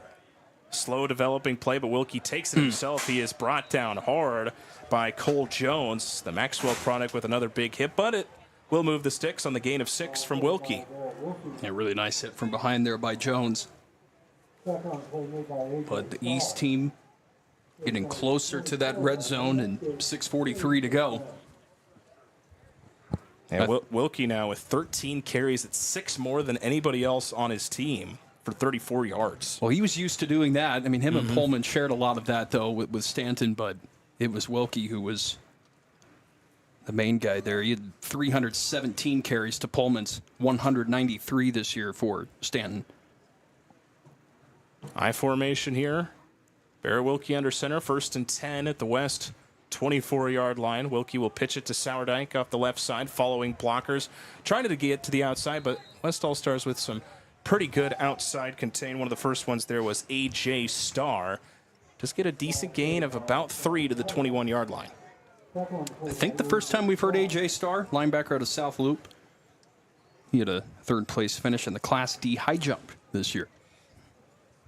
Again, 145 tackles as a senior. That's a lot of tackles in a season. Some guys have that in their career. Yep. He had it in a year. 2nd down and long 7 here just outside the 21-yard line. Wilkie back under center. He'll take the snap, give it to Pullman off the right side, lowering shoulder, carrying defenders, spinning forward. Almost got to the 15-yard line, and so another nice carry for Becker Pullman, who, again, has had limited carries, but a good one, and now we're in the red zone, brought to you by Cubbies of Shelby. Yeah, that's a nice hard run right there. Maybe to gauge some, confidence, momentum. We'll see if Pullman maybe can put it in the end zone, but looks like he's heading toward the sideline. Yeah, just 3 carries, but for 22 yards, so that average pretty good for him. Again, it's just been limited carries for the Stanton product. Again, he'll play with Chadron State. Both him and Will Casey of Arapahoe are signed to play at Chadron State. A good group of few guys. Even there's a couple more, I think, on their way to CSC. Be 3rd down and 1 at the West 15-yard line. Sourdike back in that tailback spot. Wilkie takes the snap. He'll keep it himself off the left side. Gets past one defender, but he can't. No, he does end up keeping his feet up, but finally brought down. It was Cole Jones and A.J. Starr who were in on the tackle. It looks like he lost a yard, if anything, or maybe he got back to the line of scrimmage, but it will be 4th down. Yeah, Dubas, too. He was the guy that made that first hit that caused Wilkie to slow down. So brings up a 4th down here, and I don't know if you want to try the field goal. You almost made a 48-yarder the last time, but might as well try to go for it. Just a couple yards. Yeah, 4th and 2 with 4:40 left to play in the 4th. They have really milked down some time. Another 1st down would be pretty big, and they're going to wait for that back judge to signal that there's 10 and then 5 seconds left. In no rush here. And now we're going to get a timeout from the East All-Stars. Timeouts brought to you by Mighty Giant Tub Grinders by Jones Manufacturing. With 4:22 left, we will take a break. 6-point lead for the East All-Stars. More All-Star action right after this on the Rural Radio Network. Hey farmers, looking to boost efficiency? Boeck Farm Outfitters has the precision upgrades you need. Connect with them on social media or visit BoeckFarmOutfitters.com. This game is brought to you in part by Cubbies, with hot and fresh deli food, Godfather's Pizza, and Chester's Chicken. Cubbies, supporting the communities they serve. Farmers and Merchants Bank in downtown Milligan wishes another successful sports season to all area athletes. Good luck from Farmers and Merchants Bank, member FDIC. Fortify Group, helping people fortify their lives and safeguarding their futures with insurance and real estate results. Now serving Thayer and Nuckolls counties with a new Fortify office in Davenport. It's 48th annual Sertoma 8-man All-Star football game. John Willis and Parker Siza back with you on the Rural Radio Network. Thanks so much for joining us here today, bringing you that video live stream. It's been really fun to bring you this action. It's been a great day, and now the East All-Stars trying to cap this one off here with a win and end a 3-game drought from getting a win. Yeah, absolutely, and it would be pretty memorable for, I think. Hey farmers, looking to boost efficiency? Boeck Farm Outfitters has the precision. Represent your town and your family here in an all-star game, and then you get the win on top of it. First down here would go a long way. They'll pitch it out to Pullman, but a fantastic tackle made on the outside by Gage Zwiner, the Pleasanton native. Makes a fantastic tackle, and that'll be a turnover on downs. Yeah, he's been awesome today, Zwiner, and we've said his name a lot. Made a great play on the ball right there and a fantastic tackle. So, I mean, that gives the West here some life. We had a long way to go, 4:19 to play, and they've got to go to the hard side of the field toward the south side into the wind, and I know people are like, dude, you're a broken record right now. You keep saying the wind. It's been the factor today. All the scores have been toward that north side. If you got to go to the south end zone, a lot tougher here. So they've got to go a long ways too. Yeah, 3 timeouts remaining for the West All-Stars, so they got time. They've got timeouts, but can they put a drive together? 1st and 10 at the 16. Ethan Shaw, Sandy Creek quarterback, takes the snap. He'll keep it himself off the right side. Kind of fumbled with the snap. He's still going to get a pretty good gain out of it. He's got a gain of 4 out to the 20-yard line. A couple guys there on the stop for the West team, but yeah, a little brief bobbling there of the snap. Fortunate they didn't lose it. And Shaw, just the amount of experience he has, he finished his career with over 3,800 rushing yards, over 6,000 passing yards. He's seen a lot of snaps, and so still able to make a nice play on maybe not the cleanest of snaps. Nothing new for him. 2 receivers left, Shaw in the gun, Casey to his left.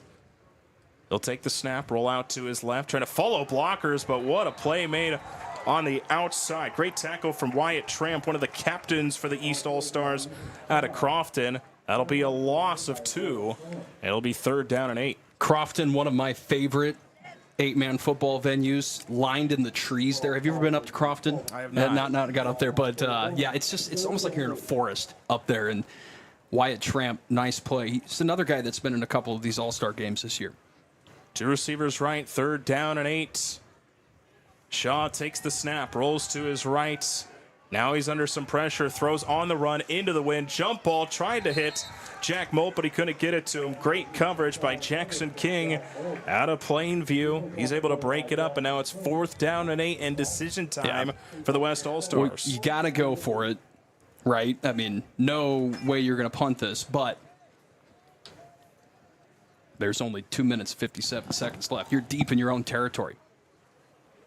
So it's a big play, and again, throwing into the wind here theoretically this is a throwing down. See what they're able to come up with. Shaw will be in the gun. Fans here trying to will this East team to a big stop. Shaw takes the snap. Under pressure. Rolling. Throws on the run. Oh. Jump ball, and the wind just kills it. It is intercepted. He was trying to hit Logan Dodson, who caught the touchdown, and who else would it be? It looks like Cole Hymas with another interception. I'll just spoil it. The defensive MVP here for the East team, Cole Hymas. Yeah, 3rd pick. Tough play there for Shaw. He got hit really hard right after he let it go. But, yeah, throwing against the wind, too. You're right. It just held up there, and a tough play. What a day, though, for the Hartington Newcastle product. Again, he's getting coached by his coaches. Rusty Fuller is the head coach, Mike Johnson, the assistant coach. And so this has got to be a special just moment for him. You could see him giving handshakes to everybody. And now victory formation here with 2:50 left. By the way, Hymas just tied the record for most interceptions in the 8-man All-Star game with Tracy McConnell out of Chambers from the West team in 1985. So there you go. We're going to have an updated record book next year for the Sertoma 8-man game.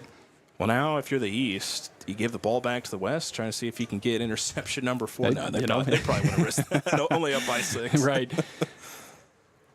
They were called for a false start, though, so that is the 3rd penalty of the game. 2 of them have been procedure penalties. And now they'll go back to the I formation. And they were out in what looked like victory formation there, but there's still time left in this ball game. 1st and 15, they'll give it to Pullman. Pullman following blockers, but there's nowhere for him to go. He's got a gain of 2 off the left side. Really nice tackle. Once again, Gage Swiner. We've called his name a lot here, and he makes another nice play. Timeout here, which is brought to you by Mighty Giant Tub Grinders by Jones Manufacturing, as the West team trying to get another possession here. We will take a break. More fourth quarter action in the Sertoma 8-man All-Star football game right after this on the Rural Radio Network. For decades, Generations Insurance Group of Exeter has found the lowest rates in the best insurance plans, protecting your cars, home, business, and family. Let them do the same for you. Remember Carrie's Restaurant and Catering when hosting your next event. From large to small, Carrie's does it all. Carrie's Restaurant and Catering, just off Highway 81 in McCool Junction. Main Street Ag in Bruning wishes good luck to all the high school athletes this year. Main Street Ag is a proud supporter of area high school sports. Get back to the grind with the Mighty Giant Tub Grinder, made right in Beamer, Nebraska. Nebraska built, Nebraska fed, tough, durable. MightyGiant.com. 48th annual Sertoma 8-man All-Star football game. The East team trying to put this one away. John Willis, Parker Siza back with you across the Rural Radio Network. Thanks so much for joining us here today. It's I formation here for the East All-Stars, trying to get their first win in a couple years. Fake the handoff. Lot of room here as Wilkie tiptoeing along the near sideline makes a man miss, and he is finally ripped down by Zwiner. He made 2 guys miss on his way to a big-time carry all the way to the 20. It's a gain of 19 for Wilkie. Yeah, some nice moves there along the sideline, and it's a temporary sideline, so it's like taped up, or it's almost like for lack of a better term, a rope that they put out there. So it was moving a little bit. I thought he maybe stepped out at around the 24, but no, they're going to put him down at the 20, right at the Cubbies of Shelby red zone.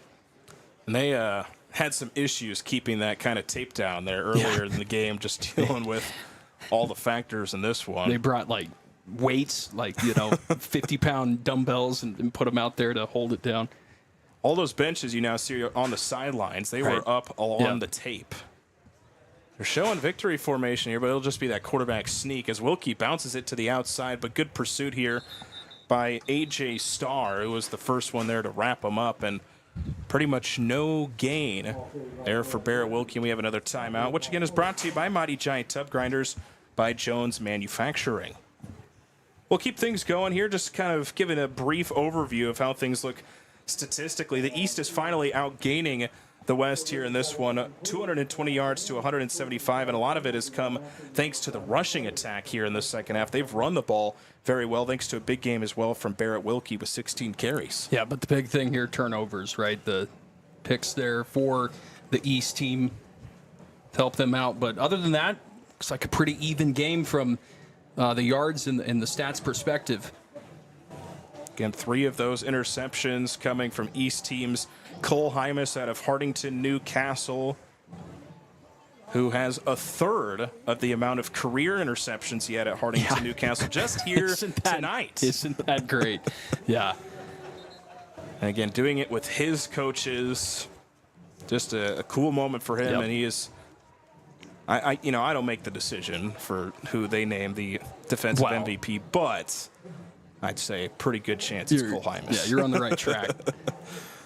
And, another guy, Hymas obviously for that side, but for me, West side, I know we'll talk about this postgame, but Swiner's been all over the place with Pleasanton. Second down and 10 from the 20 of the West All-Stars. Wilkie back under center. West trying to get the ball back. Wilkie just following blockers up the middle. He's got another good gain. Starr was in on the tackle again for the West All-Stars along with Zwiner.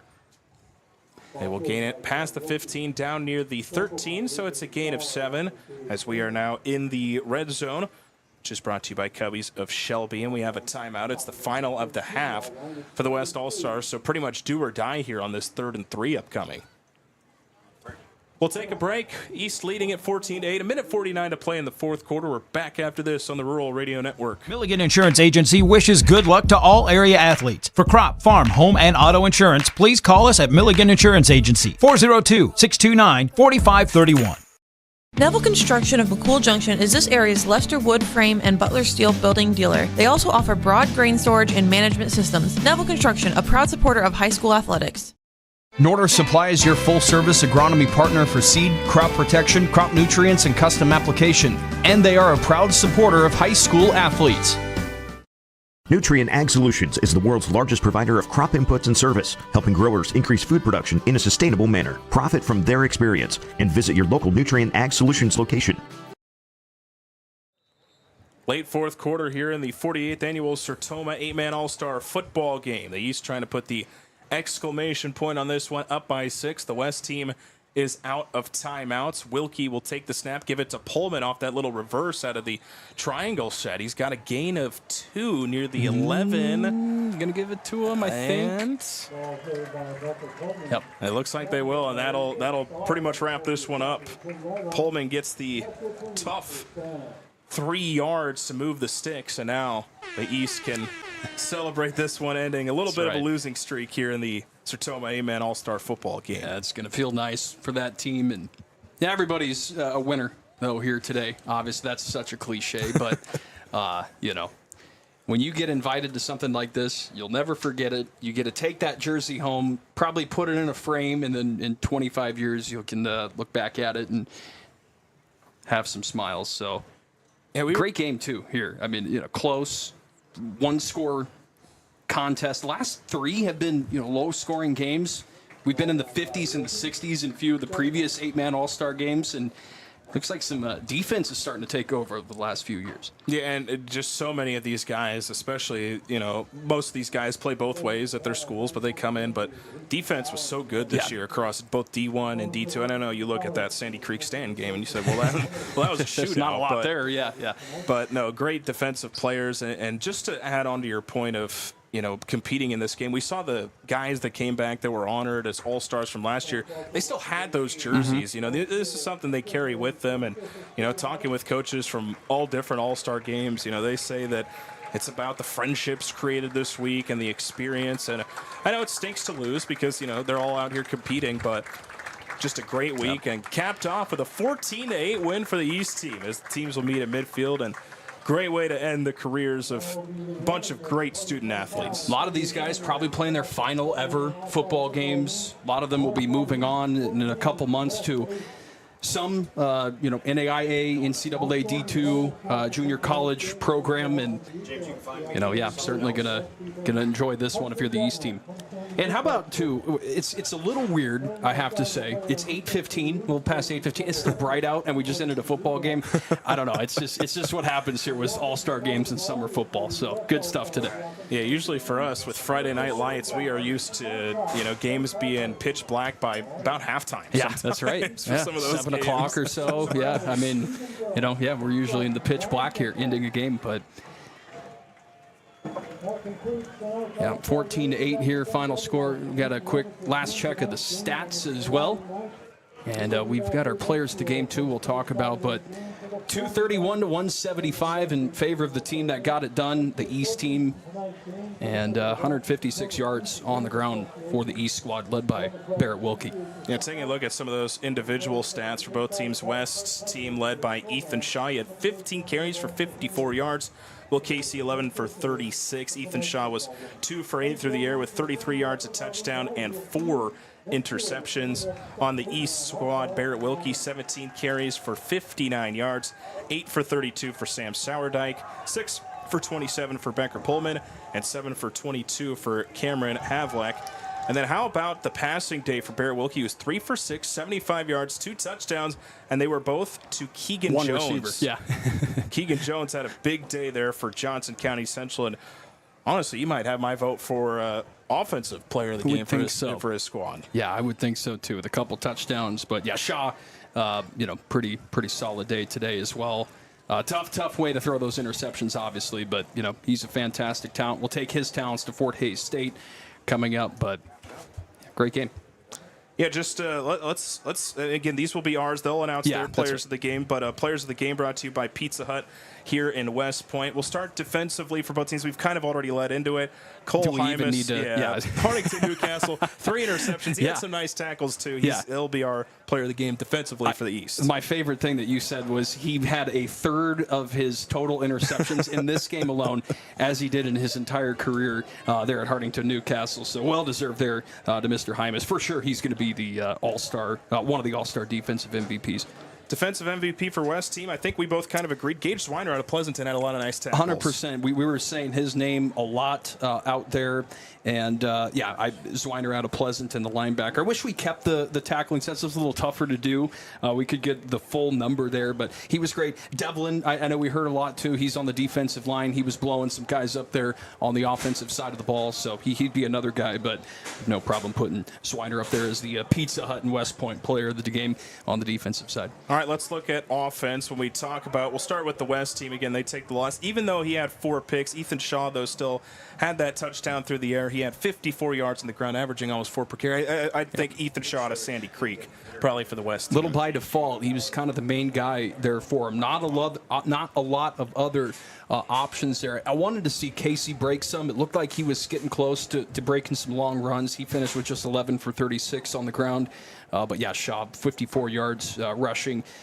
Few completions, 33 yards, but the picks certainly hurt him, but I think certainly that's probably the good choice there for offensive MVP for the West team, or All right. East team, pardon. That Or was West, team, yep. yeah, And there we then go. East team might be a little tougher because Keegan Jones had the 3 for 75, 2 touchdowns. Bear Wilkie threw him those touchdowns and also had 59 yards to the ground. I think this is our toughest decision here. Who's East team offensive MVP? Well, we can make a case for both. I mean, I would say with Keegan Jones, tight end, tall guy, Johnson County Central, great basketball player, and just throw it up to the guy, let him catch it. But it's, those are tough plays to make, tough to get into the end zone here. I'll give it to Keegan Jones.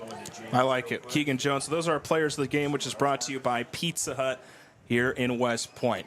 I'll just about wrap up our coverage here from Lloyd Wilson Field here at Hastings College. Great venue and a great day once again here at the 48th annual Sertoma 8-Man All-Star Football Game.